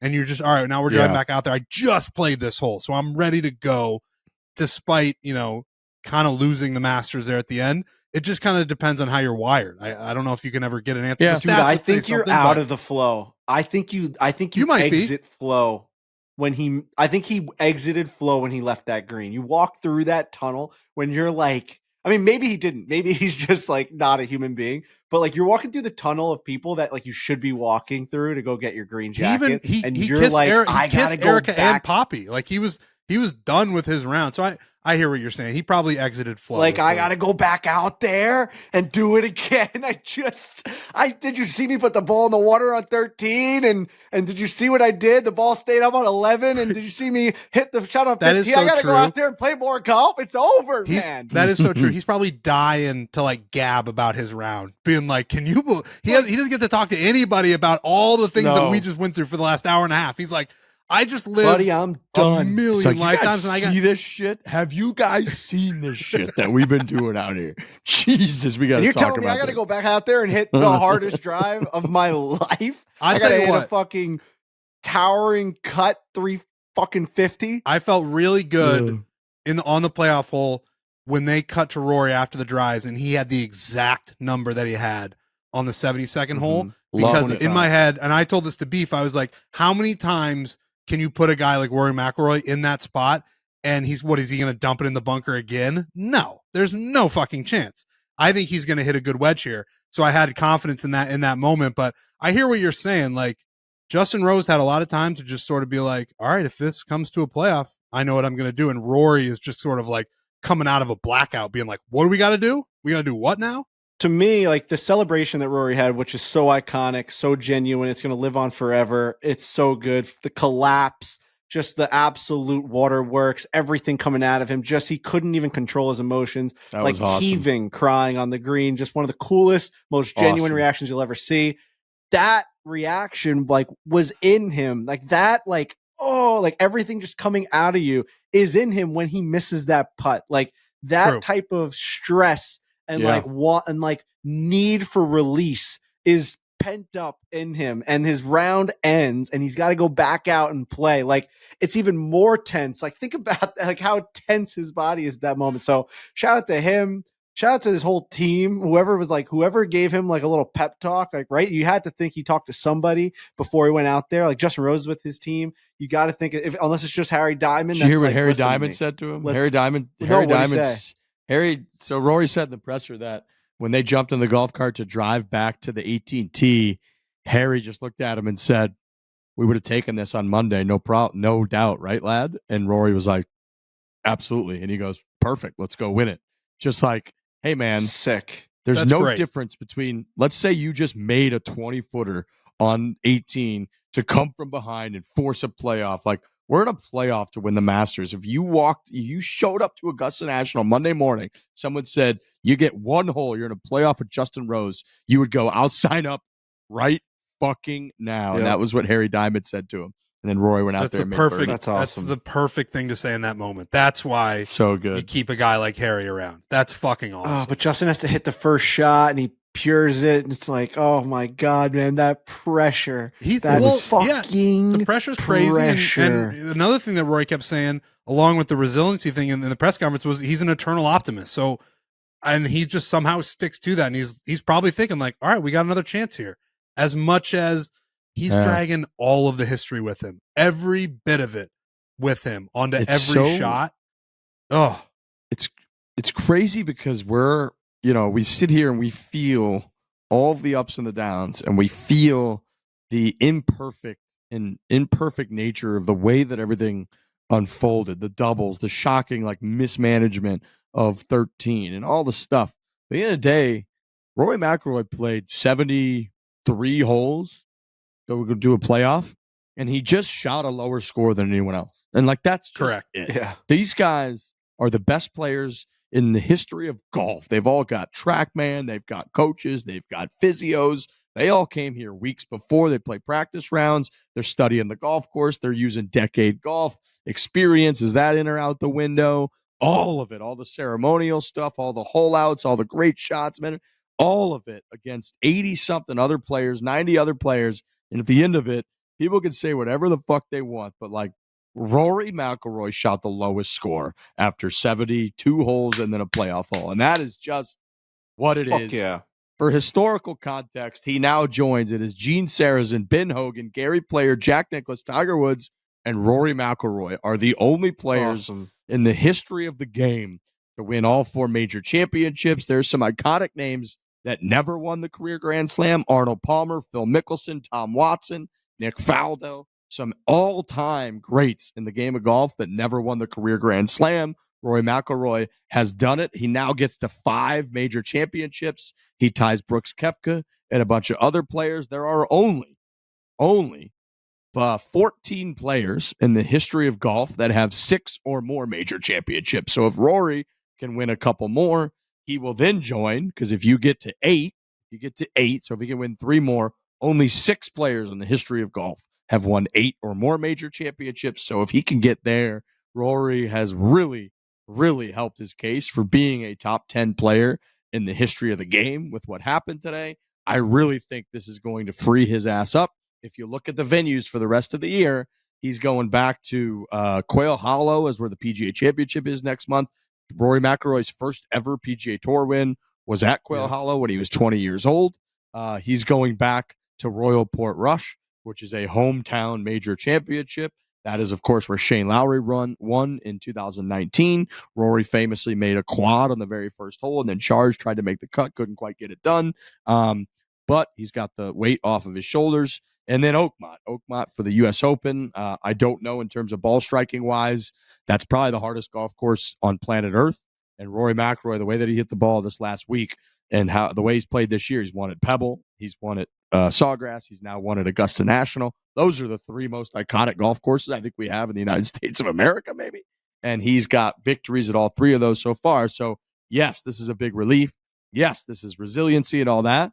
But going forward, boys, like this year ain't over. Rory could have an all-time statement year here. No, we've been talking about it, since he won at Pebble. It's like, I feel like he's going to have a big year. And now he did say that in the press conference as well. He's like, the weight is gone. All of that stuff is gone. And that is a very, very dangerous Rory McIlroy. Very dangerous. Yeah, it Very is. dangerous. I mean, you'd hope that there's something else that kind of pushes him now, whether it be more majors just to solidify his career. It's interesting when someone at his age accomplishes like a career defining thing like that, an achievement like that, where you could just hang your career for the rest of your life on what he's already done. And does that, was the pursuit of another major always like what drove him and made him this guy that's hitting balls into a turned off simulator screen and whatever the hell he was doing, like to try and get a feel for the golf ball and all these things? Like, was it to win the Masters? Was it to get that fourth major? So, I mean, I'm not saying that he's going to take the pedal off the metal. I think that he's probably got a new, like, igniting fire that is raging inside of him, being like, I'm playing the best golf I've ever played. I have no doubt about that. But it's just interesting to be like, that may have been the thing that like really got him going every single day. And it's scary one way or another. Like, this guy might be a fucking problem out there, or he might just take the foot off the gas. You never know. It could go either way. I think the devil's advocate of that is like, he knows he can win majors again. Like, for the longest time, he was like, I just like can't that. fucking do this. And then you get the taste back because it's been 10 years and you're like, oh yeah, I'm Rory McIlroy. I don't care that I'm 35. He said in the press conference again, he's like, I'm playing better golf now than I was 10 years ago. He's like, that seems like a fact to me. And that's dangerous. I'm with you, Trent. I think that a house money Rory McIlroy is a serious, serious problem. And if you play poker with people and there's a really, really good poker player at the table who's knows his shit, he's kind of a shark, and then you get deep into the night and he's got the biggest chip stacks and and he's there now just to kind of fuck with people, and he knows even if he does a little bit of crazy shit, he's already up a bunch of money. That is the most dangerous person to play against in the world. And I would say Rory McIlroy right now, I think he knows he's bought himself 2-3 years now of he really doesn't give a fuck. He's like, I won the Masters tournament. I have won the career Grand Slam. So going into these majors, he's not chip on the shoulder anymore. He's not fucking nervous Nelly. He's not like, if I miss this 3-footer, it's going to define my career. He's coming in the cock of the walk, being like, guess what, boys? I know you got all this pressure now. I know you guys are trying to get to this point, get to that point, trying to catch me. Jordan Spieth's going into the PGA. He needs that for a career Grand Slam. Good luck with all that pressure. I've already done that shit. I got house money right here, and I'm coming after you. And I think that's an incredibly dangerous Rory McIlroy. And I also thought that him walking with Bryson and him kind of dusting Bryson throughout the day, even though he had his ups and his downs, clearly Rory did. I thought he had a lot of that swagger back to him of like kind of that fuck you Rory a little bit that we really need to have, and that really fires him up and drills him. So I do agree with you, Frankie, that like I do get the concern that a complacent Rory, he needs that fire. We said at the beginning of the year, when he's taking people's phones at Sawgrass and then he's chirping about how YouTube golf sucks and all that. We need that, man. We need this guy to be fiery. And so I'm a little bit worried about that. But I got to say, man, a house money now, Rory McIlroy, I think is a real danger for these guys to have to play against. Yeah, no, I like that side of it 100%. It is. I mean, it could be dangerous. It really could be. I mean, you see the run that Scottie went on last year, and Rory's starting his year right now, where it's like, all right, like this is the beginning of something that could be like a really, really historical year, and that's fun that we have another one of those potential runs. Speaking of Scottie, he hung around all weekend. Had a goddamn chance to win this thing at one point. Like you're sitting there, really he's 2 strokes back at one point, and you're watching him on 17 being like, if this fucking guy just made a couple more putts this week, he wins the Masters. Like Scottie, if he gets to his 13-14 that like he's capable of, he was there all weekend long, just really grinding it out. It looked like from Thursday, he just didn't like have that I don't know. There was something like off with him. He kept looking at Ted Scott a lot, not complaining, but just like confused. Like a lot of shots that weren't going in the spots that he wanted to. I was at one point I was a little concerned with him. Like you had heard that like the pollen was getting to him. There was like a rumor that the pollen was getting to him in the beginning of the week, but Scottie just didn't look like Scottie. And I guess he hasn't really looked like Scottie 2 weeks ago in Houston. He did finish in second, and everyone kind of thought that was going to propel him into a good week this week, which he did have a good week. He backdoored a top 5. He finished, he finished 3 strokes out of a playoff. He finished 4th. That's insane. He finished 4th. He finished 4th in the end. Yeah. Yeah. I mean, come on, dude. Like that's really, really close when you think about 73 holes of golf. But yeah, I guess the fire just wasn't there for Scottie. Like there was no emotion. I know that he didn't really make any big putts or big moments, like any fist bumps, but I don't know. Did you guys feel the same way? Like it was just kind of like a muted, everything was kind of toned down. Yeah. I never, it's hard to say I never felt like he was really threatening it, but as the weekend went on, I don't know, he backslid so much and there were so many guys who were in front of him that I don't know. I just never felt like he really had a chance to win it, which is crazy to think with Scottie, but I'm sort of in the boat with you, Frankie, where it was just kind of like, this was always about Rory, and Scottie never really had those moments where it was like, oh fuck, what if Scottie just wins back-to-back green jackets? That'd be crazy. And shout out to you guys. Real. We all week long and even on the preview show, I said I was riding Scottie Scheffler. He's simply just going to win. He's going to win his 3rd green jacket. He's better than everybody else. He just finished in 2nd. Rory's just going to choke again. Like just that in the back of your head, you're like, you weren't too far off on that. This is going to happen. Far off on that. I wasn't too far off. And something struck me. I don't know if it was the conversation that I had with you guys and mini golf was going on. And like, we were just all talking Rory and Whitney's talking Rory and Kirk was everyone's talking Rory and Rory's name keeps coming up. And no one's really talking Scottie. Dave bet Scottie. And like, I was like, okay, like I feel pretty good about it. And I woke up Thursday morning. The coverage was just about to start. It was like 7:10 in the morning or something like that. And something just struck me. Like, I think I had read the tweet that he had met with Jack Nicklaus like the week prior and that he was going shot for shot where like he was going to describe every single shot he was going to hit. And which Jack called into live from right after the Masters. Did you see that? Yeah. And he's like, I didn't know if he wanted me to like dictate what shots to hit. So I let him go shot for shot. This is what Jack Nicklaus is saying to live. He said, I wanted him to go shot for shot and tell me holes 1 through 18, how he would play it. I listened to him and I said, yep, that's how I would play it. Yep, that's how I would hit every single shot. Exactly. I would hit every single shot exactly just like that. So yeah, it was like 7:10 in the morning and I just I had Scottie Scheffler typed in on DraftKings.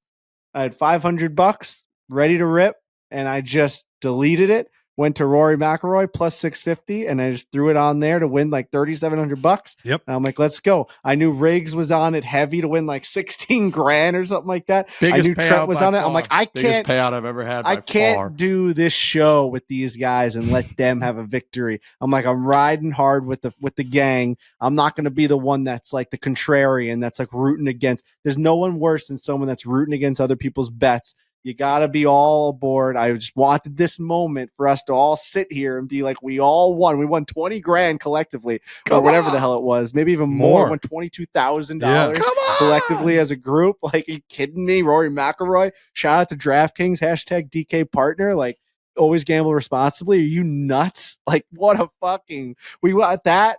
Oh, I won mini golf. Sorry to you guys. That was absolutely outrageous. Mini golf was nuts. And then we also, our college basketball team. Oh. I mean, like, what a couple weeks for the fellas. We won $10K on that. We're clearing. I mean, that's like a $20,000 couple of weeks there. Rightfully, we started this podcast, I would say rightfully so, talking a lot about Rory and, what he's accomplished and what this means for his career and his legacy.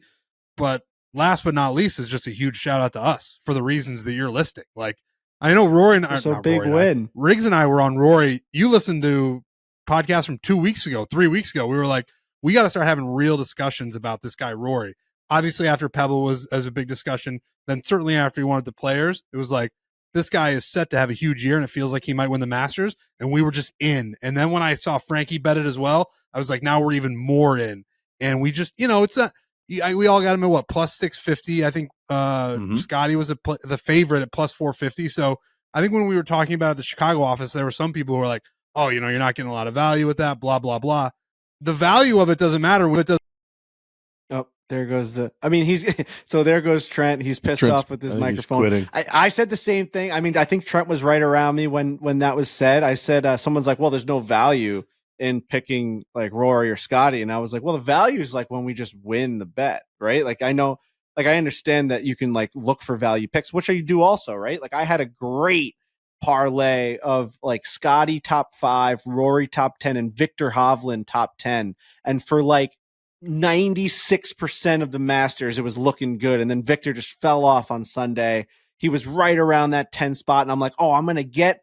And then like, imagine he would have held on. Scottie slips into that 4 spot at the end. Like that was like a 100 to win like $1,900. It was like a crazy odds parlay. But like there are like some flyers you take out there. But the value is like, I'm going to pick the best golfer that I think. I'm going to pick who I think's going to win. That's all I'm going to do. And then like the value's there.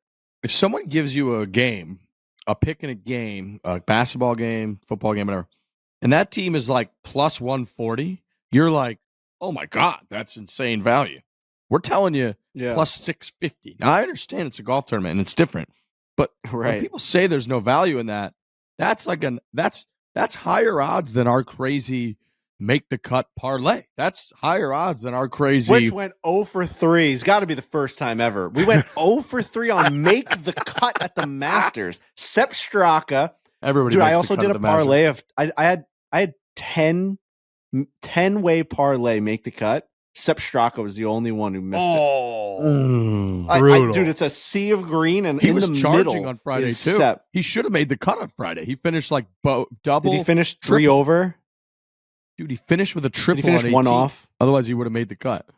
Oh, yeah, it's disgusting. But Phil Mickelson missed it, and then I don't even know who I picked Sepp. Someone else, I think Riggs picked Phil, and then who'd you pick? Oh, did I pick Tony?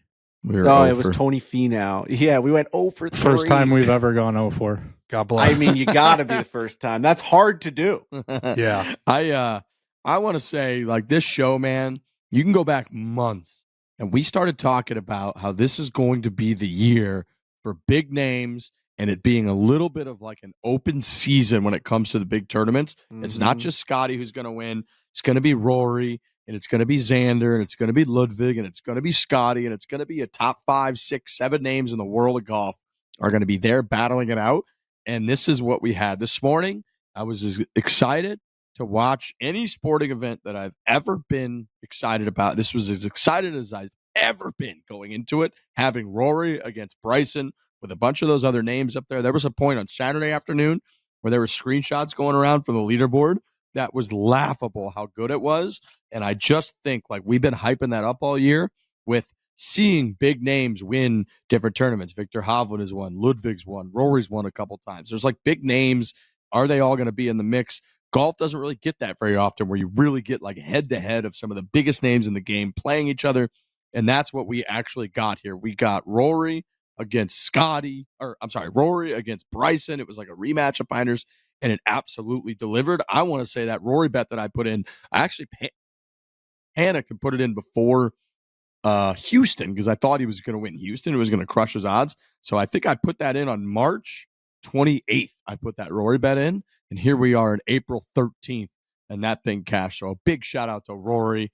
Yeah, just awesome, man. It's absolutely awesome. And then I know you kind of mentioned it, Frankie. There's some other stuff in the Masters that I want to cover real quick before we kind of bail out of here.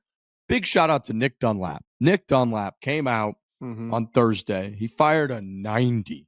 He shot fucking 90 in the Masters tournament. If you go look, because the Masters app is so good, if you go watch shot by shot, you can watch it. Doesn't take that long. His round on Thursday, is the most shocking thing I've ever seen from a professional golfer, not just a professional golfer. Guy who's won on the tour a couple times, who's an absolute phenom, young stud, won as an amateur, absolute, just clueless on where the golf ball is going.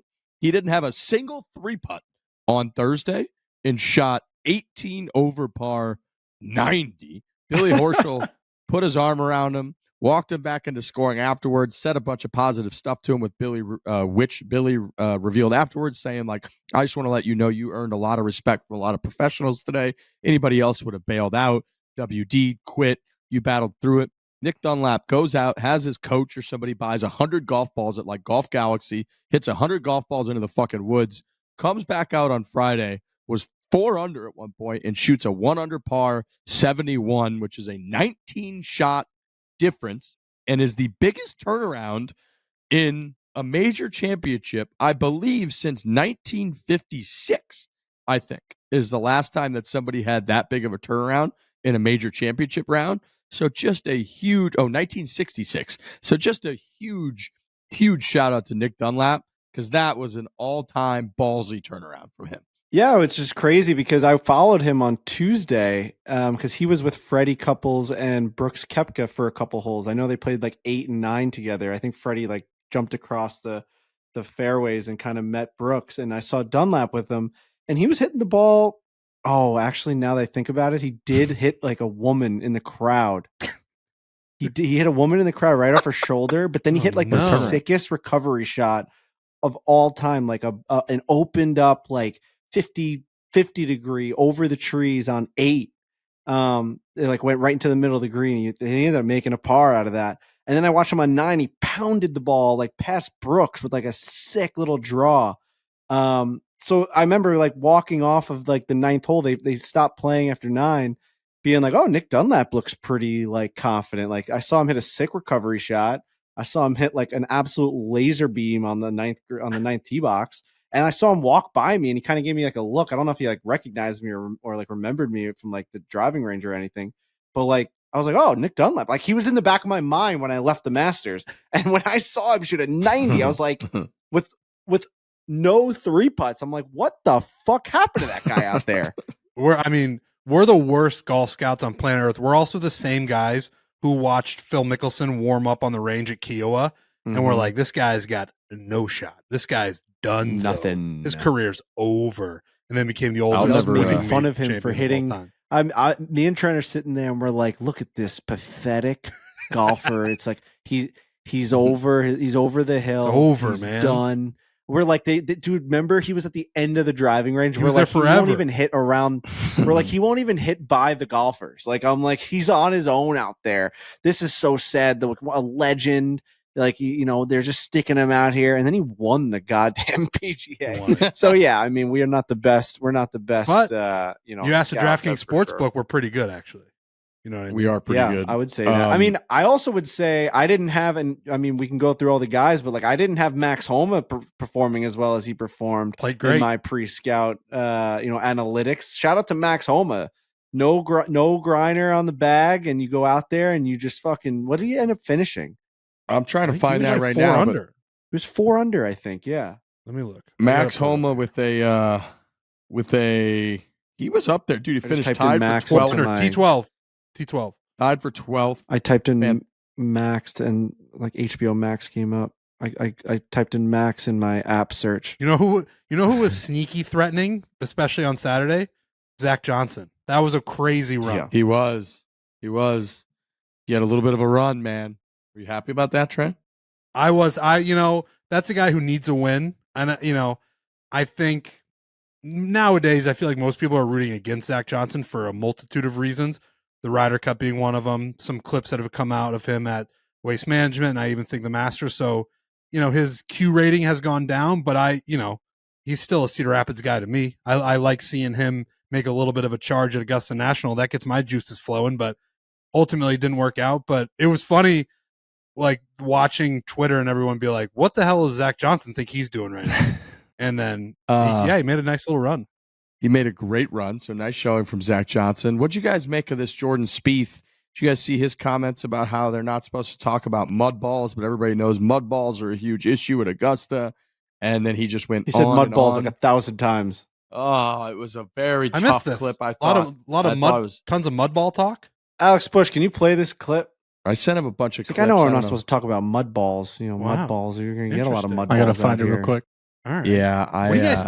I know. What do you? Go ahead. What do you guys think? I know we've got our beef with Nielsen ratings, but this has got to be a monster of a rating. Well, wasn't Has it to be. down on Thursday?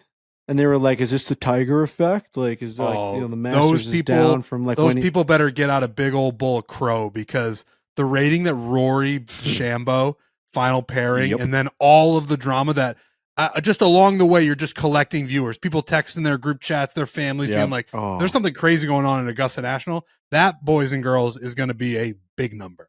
That's going to be maybe a the biggest fucking ever. massive, Hopefully, massive like number. Riggs is saying when we were talking PGA Tour, hopefully they can pull like the amount of people watching on their phones and shit because like that's just I know. everyone in the world was watching. Everybody with a pulse was watching the Masters. All right, here's this George. Give me mud this ball Spieth. talk. Give me this mud balls. Brutally honest with you, it was primarily mud balls, and it's just so frustrating because you can't talk about them here. You're not supposed to talk about them. I mean, mud balls can affect this tournament significantly, and you know they've done a better job. There's like less than normal, but you know, I mean, I still had them today on those holes too. I had them yesterday on those holes, and yeah, I was actually really surprised, like on Tuesday, how, you know, I mean, but I'm expecting it a lot out here. Look, it's mowed into the grain. The ball's digging in on every shot. Every person's having to deal with it, but the fact that you're not supposed to talk about it is a bit frustrating because it is a difference maker. It can be a difference maker in scores on some holes. I get what he's saying. I mean, he makes a pretty good point. Yeah, no, he definitely does. I think it came off. We don't know exactly like what that means. Like, do they specifically tell you not to talk about it? Because, you know, that's obviously a very interesting thing. Anytime somebody kind of peels back the curtain a little bit on Augusta, and like if they paint the grass or they funnel in like bird noises or they tell you not to talk about mud balls, it's sort of like kind of like diminishes it a little bit where you're like, what's like really going on there? So I'm with you, Frankie, where like it is a great point where Augusta of all places, and I saw there's a couple superintendents I thought one of them is from Aldera out in Washington. I follow this guy who's like the super up there where Kevin Chappell had us out, and he was responding to that being like, yeah, if you mow, which Augusta famously does, they mow everything into the grain. So like instead of mowing from the tee down to the green, they mow from the green back to the tee, which makes all the grass sort of like grow into you. And what that does when your ball lands, it like hits and like catches mud and like, you know, bounces more like up and like not as forward, which therefore it's more likely to gather mud. And so that's kind of what Spieth is saying. But like you can't really be the guy out there bitching about mud balls because Augusta doesn't like that. And so if that's going to affect a lot of your approach shots, I could see how you're going to be pissed off about that. At the same time, it's like everybody's out there playing the same golf course and you're the only one out here kind of like complaining and you're not winning the tournament, so it kind of comes off a little bit whiny. So I don't know, it was a little bit of like I could see both sides of it type of comment, I guess. Definitely came off a little bit whiny, especially like anytime a guy that's not winning the tournament complains about anything about the golf course. They lost the golf course, like Zach Johnson said at the US Open, and all these things. Like you're like, it becomes an instant joke. But it does make a good point in the sense that we all as viewers don't think about Augusta being a place that has mud balls. That for sure has never been said. Yeah. If he was alerted to not say that, he certainly used up his allotted amount of mudball talk in one conversation with the media. And yeah, I mean, I get it. Like he's saying we in his mind, he's saying like we analyze every little aspect of Augusta National. We talk about every single like break that the green does. We know all the little funnels on the fairways and all the slopes that get down to the pin. And we don't talk about the fact that a lot of these guys are hitting like mud balls that like they don't get to really get the ball flight or the trajectory, all the things that they expect to get. And it's like a legitimate problem that I guess a lot of these pros talk about where they're like, this place is kind of like crazy in the fact that like it's the only one all year that we have to deal with this. So yeah, I mean, it's interesting the fact that that's something that we never, ever analyzed in the game. I'm sure Brandel has. I'm sure Brandel has some stat for mud balls. But yeah, no, it was just it's just like a funny thing to hear him keep just complain about, you know, mud on your golf ball. I know.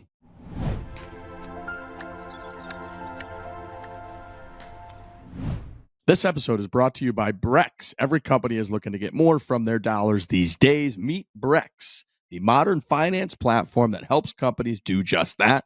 We started using Brex very recently, and it is very, very, very, very much better and more efficient than what we were using before. We do a lot of expenses, as you can imagine.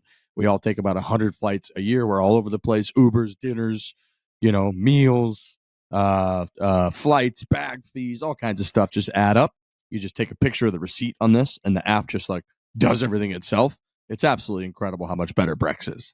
There's a real buzz at this super company simple. about Brex. I feel like I've been running into, or I've been seeing people at the company that I just don't see that often. We've been in Chicago, we're starting the Classic, we've just kind of been everywhere. And almost everybody I run into is like, this Brex is a game changer. It just makes everything so much easier. The last one we had wasn't so great. This one is just, it's a revolution. Like Riggs said, you take a picture of the receipt, bang, bang, bang, itemizes everything, just does it for you. It takes 2 seconds, where in the past it would take way longer. Brex it's making waves at Barstool Sports, I will say. I'm assuming that we're basically we're looking for the people that own companies or manage companies or in the position to be able to change your expense system at the company that you're currently working at. We're saying from firsthand experience that what we used for like 5 or 6 years used to legitimately make us not want to expense stuff, and it was ruining our lives. Correct. And now there's an excitement about expensing things, like the way that we're itemizing it, the way that the technology in Brex is presentable to us, that we just click little buttons. We don't even have to click buttons. It all just kind of goes into formation and all the different categories for us. It's amazing. It's basically life changing. I'm just expensing way more stuff now, and it's saving me and making me just way happier as an employee because I can just actually do it. This has earned, by the way, Brex the trust of 30,000 companies, including Barstool Sports. We are a proud Brex user here. Learn more at brex.com/grow. That is brex.com/grow. Golf is hard, which we talk about a lot on this show. It was very evident this entire weekend, especially this final round. But getting your protein can be easy because One Bars made protein bars perfected with one Reese's Peanut Butter Lovers and one Hershey's Cookies and Cream, 18 grams of protein, only 3 grams of sugar. I don't go anywhere. I don't play a single round of golf without having these in my golf bag, gentlemen. I can't say enough about these things. We talk about these a lot in a very natural way. Like anybody we run into, anybody we play golf with, we always have these on us. We always share. And the person always says, what are these? Where do you get them? How can I get my hands on them? And they're just, it's an incredible product. 3 grams of sugar, 18 grams of protein. They're delicious. I have them pretty much every single day, and I couldn't recommend them enough. It's that simple. You saw Rory walking down the fairways of Augusta National snacking on things throughout the entire round. It's not crazy to want to always have something like that available. And for us, that's One Bars. We always have them ready to rock. When we get there, we kind of put them in that little cooler that's on the golf cart. Or you can even have a little cooling pouch in your golf bag so that these things don't melt. Throw a little one of those freezer bags in there and just make sure that these things stay nice and firm, because when you are out there on the 7th hole or the 6th hole and you realize you didn't have breakfast, or if you're on the 14th hole and you didn't stop at the halfway house, this is a lifesaver out there. It's really, really rich and just full, and it's filling, and it just makes you feel good. It's got protein and no sugar. And it's come on, man. This is a good snack to kind of just chew on. The consistency is good. You feel like you're really getting somewhere. I love them. I absolutely have enjoyed my time eating One Bars on the golf course. One also has other delicious flavors: birthday cake, maple glazed donut, and blueberry cobbler. Buy the new one, Reese's Peanut Butter Lovers protein bar, on Amazon. Again, go check out these protein bars from One and from Hershey's on Amazon.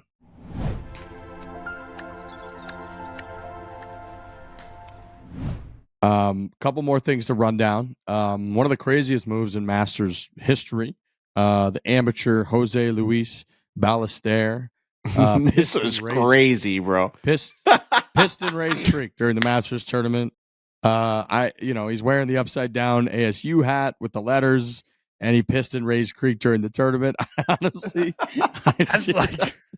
I could not believe. Just had to go to the bathroom. He said he'd do it again if he had to. Story. I could not believe his interview afterwards. I could not believe him saying he would do it again. Can we play that, please? So I've got this clip right here. I'm going to text you, Alex Bush. Both of those actions are things that like a belligerent college kid would just do, where it's like, I got shit faced, took a piss in Race Creek, and I wore this crazy hat. And you're like, what, dude? Well, you're doing what out there at Augusta National? Yeah, that was just stunning information to learn. Really stunning. Dude, Augusta is like, if you step in the wrong line, if you run to the 18th green as a patron, I almost said Patron because my cousin, when we were walking through, he saw one of the signs and he's like, oh, I thought there was no advertising here. And it was like patron something. And he was just making a little joke. And That's I funny. actually like fell for it. And I was like, I read it. I was like, oh, Patron Center or something like that. And I was like, It's a great joke. And he's like, no, he's like, it's patron. But dude, they don't let you do anything there. The fact that this motherfucker shows up to Augusta and starts pissing in Rays Creek, like to say that like you do it again, like of course you have to pee, but this is Augusta National. Are you insane? Honestly, this guy can never be let back again, right? If that Augusta point, has any pride in themselves, I think you're better off if you just piss your pants. Like as opposed you have to piss your pants. Like people are gonna be, and then when they ask him after, like, sir, why did you pee your pants out there? He's like, listen, it's either that or I take a piss in Rays Creek. What do you want me to do out there? All right, play this clip. Well, I completely forgot that we had those restrooms on the left of the tee box. Oh, okay. 13th tee. Yes, correct. And then I'm like, I really need to pee. Didn't really know where to go, and since JT had an issue around the green, I'm like, okay, I'm just gonna sneak here in the river. Probably the people would not see me that much, and then they clap for me. Probably one of the clubs that I really got today, like real loud. So that was kind of funny. Are you concerned that there might be any blowback from that at all? Or I mean, obviously they did see you, right? Yeah, they saw me. They saw me. Yeah. Oh God. I mean, it was not embarrassing at all for me. So if I had to do it again, I would do it again. Fucking crazy, man. Dude, the reporter being like, I mean, I kind of love it. This guy's a psycho. The reporter responded to that being like, like a guy just admitted murder of someone, where he was like, wait. So you ended someone's life and you're saying that out loud now? It's like the guy didn't have any idea that he, I guess when you gotta pee, you gotta pee. It's just such a shocking headline to read. Like, I hadn't seen it obviously like live. I just missed whatever. Like, I saw it on Twitter and it was like whatever his name is, peas in Rays Creek, and I really stared at it for a long time to really wrap my head around what I was reading, because I didn't know like where he did it. Like, was it up by like the green? Was it like, I mean, like, where do you piss? You're like that. You're at the Masters. Every eye is on everyone. We talk about how people like float out of the trees on the left side of 13 to like, if someone ever ran onto the fairway, they would just get sucked into the ground. You have time. You have the balls to pee out there in the water. That's like, bro, your dick is water. Just feeling the air of Augusta National blowing in the wind. Like, you're just out there, man. That's pretty crazy. That I'm jealous of. That's a freeing feeling. Like, he's got to be one of one to do that. Well, I mean, even when you just like piss on the side of the road, that's like, there's something that goes off in our like monkey brains where it's like, this is what it's supposed to be like. I'm supposed to be feeling this wind way more often. All I know is that like when you're actively taking your dick out at the Masters, you gotta think you're doing something wrong. You know what I mean? Like, I the think that's most super cameras, fair. the most people, like, you're sitting there, you're like, right now, my dick is out and I'm peeing. I'm peeing in the water. Like, all right, so I'm at the Masters. Your bladder is super. your bladder is super full, and you're playing in the Masters, and you think, "Boy, it would be great to rid my bladder of all this urine." But if I want to do that right now, I got to pull my dick out at the Masters, and I think that's probably going to be an issue. Like, dude, how did your first Masters go? Like, and he's like talking through his shots, and he's like, I also pulled my dick out on 13 and peed in Rays Creek. I pissed in, in most. How did you do on 13? Oh, I hit it to the right. I had like 245 in on a little upslope, but then I took my dick out and pissed and raised creek. You did what? In any other Oh, scenario, yeah, pissed and raised creek. in any other scenario, if you're talking to someone and the sentence "I pulled my dick out on the 13th hole" comes out of their mouth, you're talking to them through a phone at the jail because they're like, Yeah, "You put your did hand what? up. Where?" That's a stunning admission by him. Stunning. Stunning. He'd Just do it a again. shocking move at the Masters tournament. Shane Lowry, shout out to Shane Lowry. He played pretty well up until the end there. I think he shot like 1 million on Sunday. But he had some very funny press conference reactions on Saturday. He went bogey to finish on 17 and 18. They started asking about Rory. He ended, he kind of answered with like, I'm not going to stand up here and talk about Rory McIlroy for 10 minutes. I know you guys want me to do that. I'm trying to win the Masters tournament. And then they followed up, and he then followed up with that and was like, I know all that stuff's going on with Colin Morikawa from a couple weeks ago. He told everyone he doesn't know anybody anything. In tennis, they have at least like a half hour, an hour, do media afterwards. And I think I'm afforded that as well. And then he just walked off. And he just walked off from his interview. So I continue to love Shane Lowry. I think that he was very fair in that moment just to be like, I just finished this golf course. He actually said out loud, I'm actually pissed off right now. I'm going to say something stupid, so I'm just going to leave. And then he walked off. It was a fantastic interview Fair. from Shane Lowry. I think that's super fair by Mr. Lowry. The closest. Isn't that what we asked Colin Morikawa to do? Like a couple weeks ago or a month ago, where you just tell him, I'm fucking pissed. I'm done. Right. Stop asking me questions. Yep, and he did it. And so I wanted to shout that out. The closest, it's an emotional day for a lot of people. Rory McIlroy for sure. The closest I came to getting a little watery-eyed was when Rory hugged Shane after he won. That was like, I love that duo. I've loved them for so long. They've been, they've had each other's backs throughout everything that's ever happened. And just seeing those two Irish lads embrace in a hug, I was like, that's what it's all about, ladies and gentlemen. That was really nice to see. I started to get a little teary-eyed when Rory picked up Poppy, and he was very much in the similar spot that Tiger was in with his dad, and then was also in with Charlie. And then when Rory got back, I'm with you, Trent. When Rory got back through that like human tunnel to the part where all the players that had stuck around were starting to hug him, that actually got me going because he was starting to go waterworks, and like you could tell how much it meant, not just to Rory, but like to the whole golf world that people were all out there. I started to get a little teary-eyed that. And then the other credit to Eamon Lynch, because Eamon Lynch asked him in this presser in the like total Masters press conference afterwards, asked him like, hey, Harry Diamond's one of your best friends. He's been through a lot of scrutiny. He's been with you the whole time. What does this mean for you to have Harry Diamond in this kind of moment? And Rory's answer, he started to get choked up and he goes, Eamon?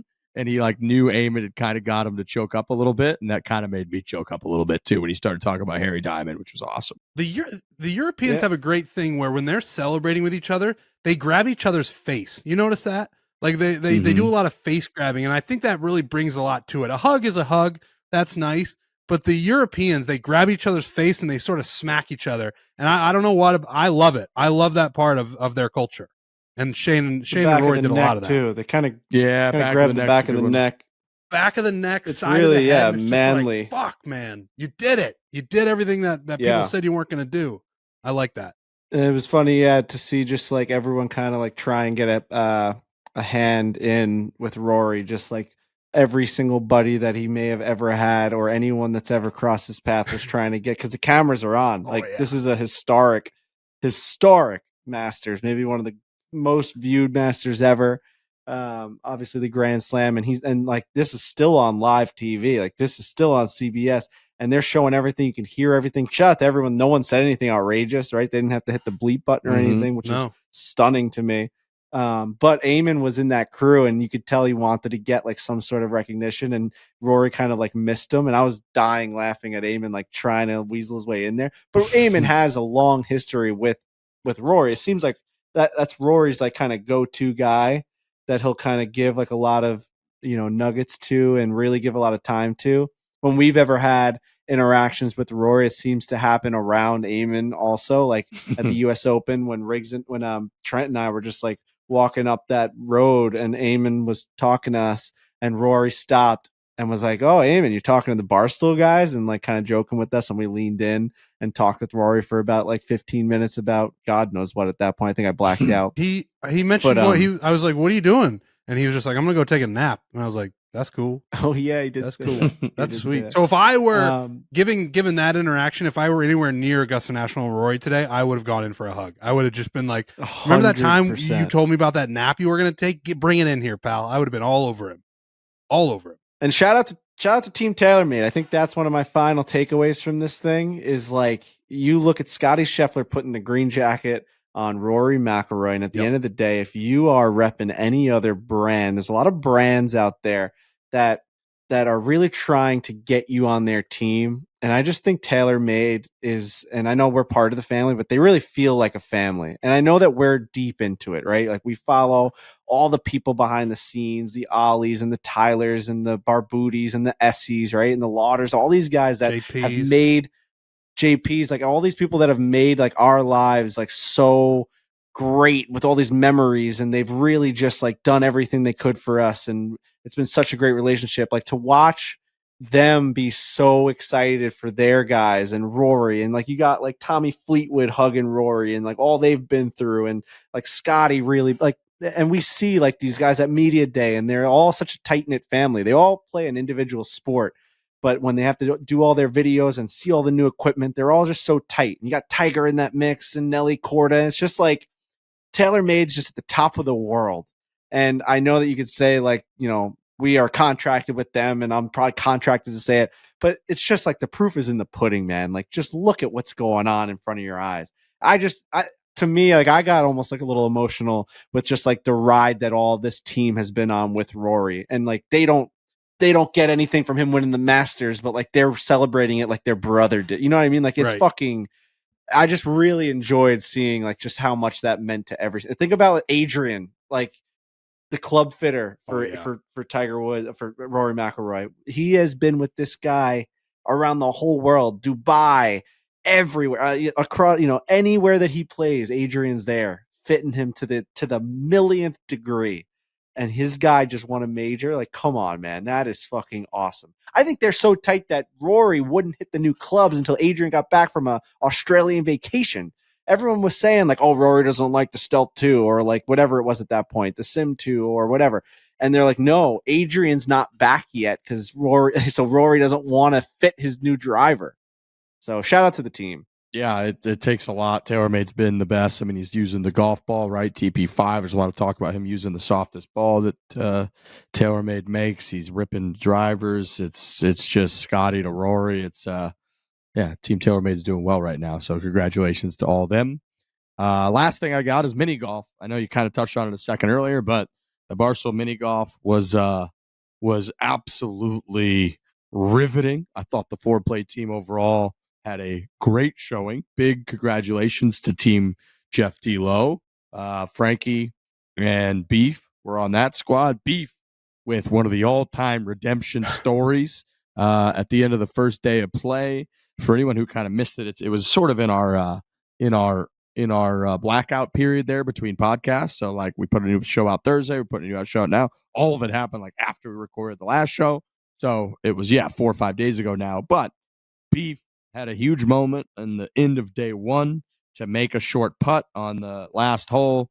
Missed it. That clip went very viral. Kirk jumped in his face, did the choke thing. That's what Kirk does, the whole deal. Kept us alive, kept us in the match.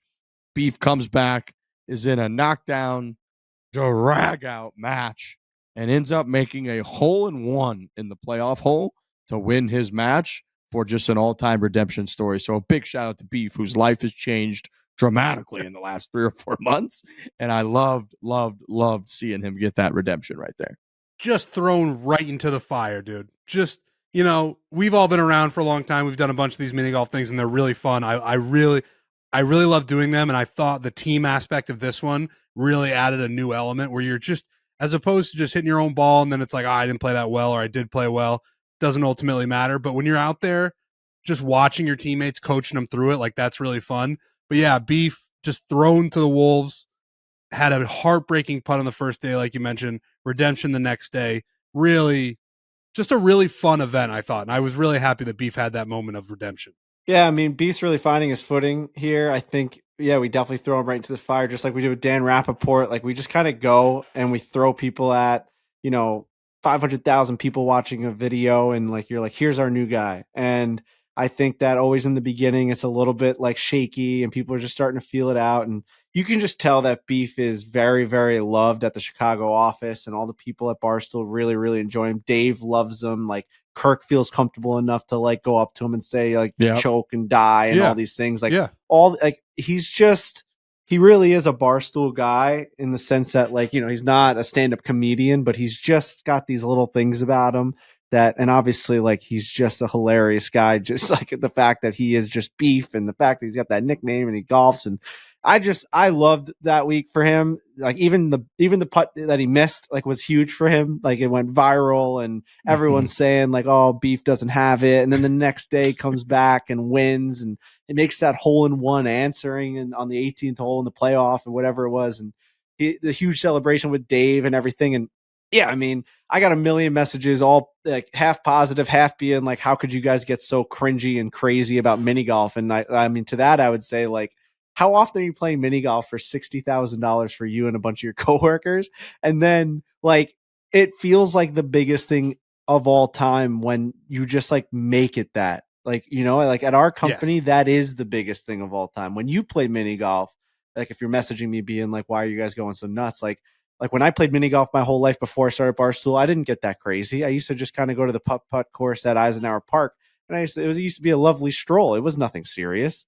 But now you put me, on a camera in front of however many people were watching that thing, and Kirk Minahan is telling me to go have a heart attack and saying that Borelli's pizza sucks and all these things, and he's right in my face, screaming, moving his thing.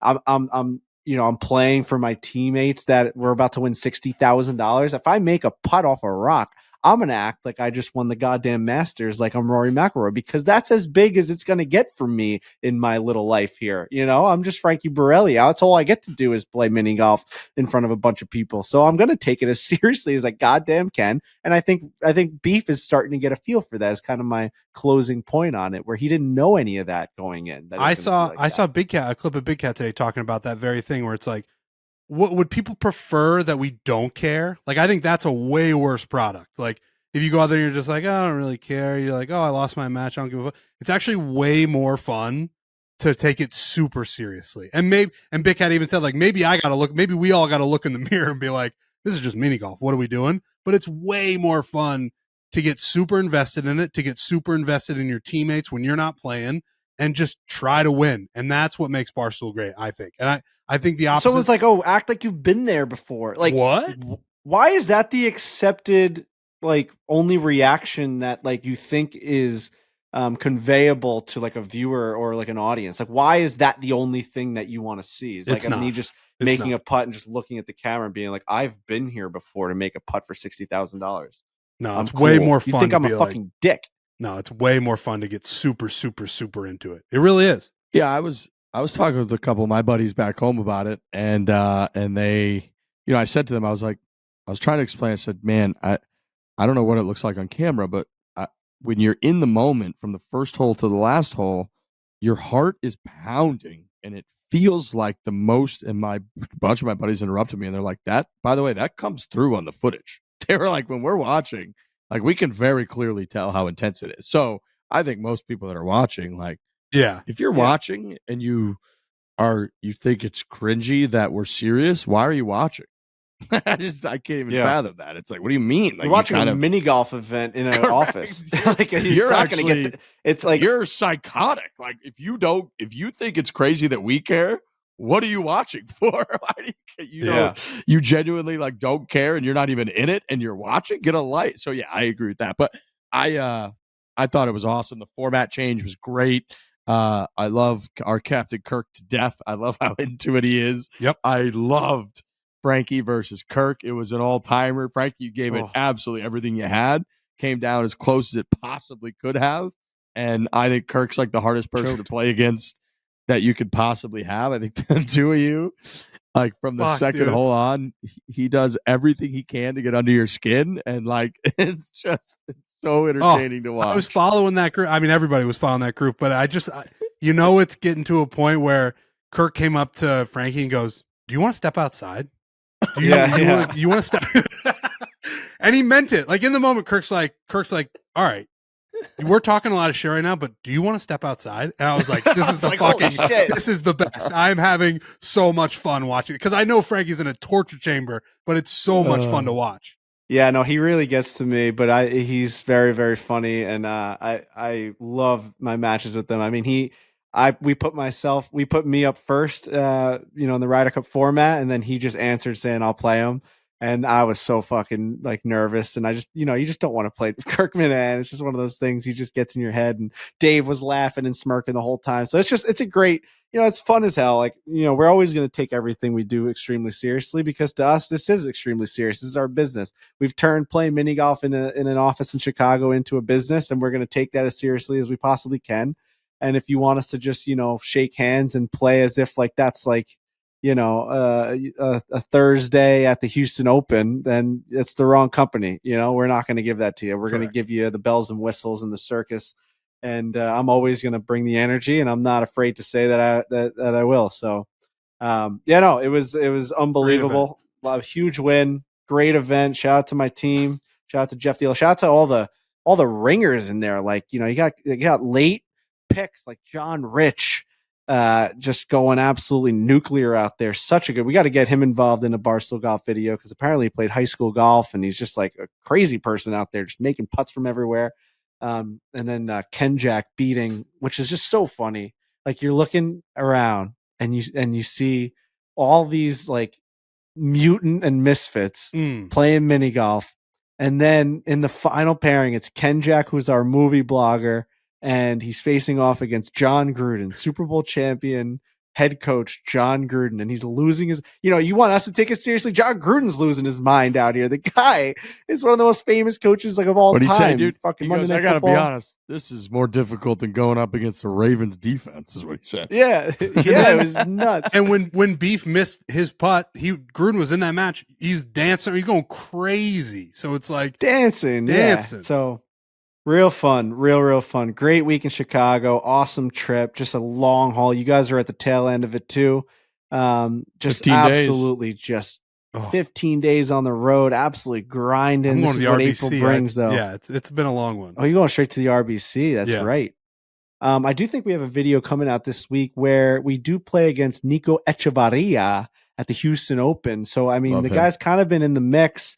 He had a chance at one point at the Masters. He was right in the mix. You saw him. He was like 7th or 8th at one point. I know that he was on that first page for a good amount of time. And obviously, I think he shot like a 79 today. But make sure you go check that out if we don't speak to you before then. But fellas, I don't know that I really have anything else. I know Alex Bush is ready to edit on this. I gotta eat. I gotta eat.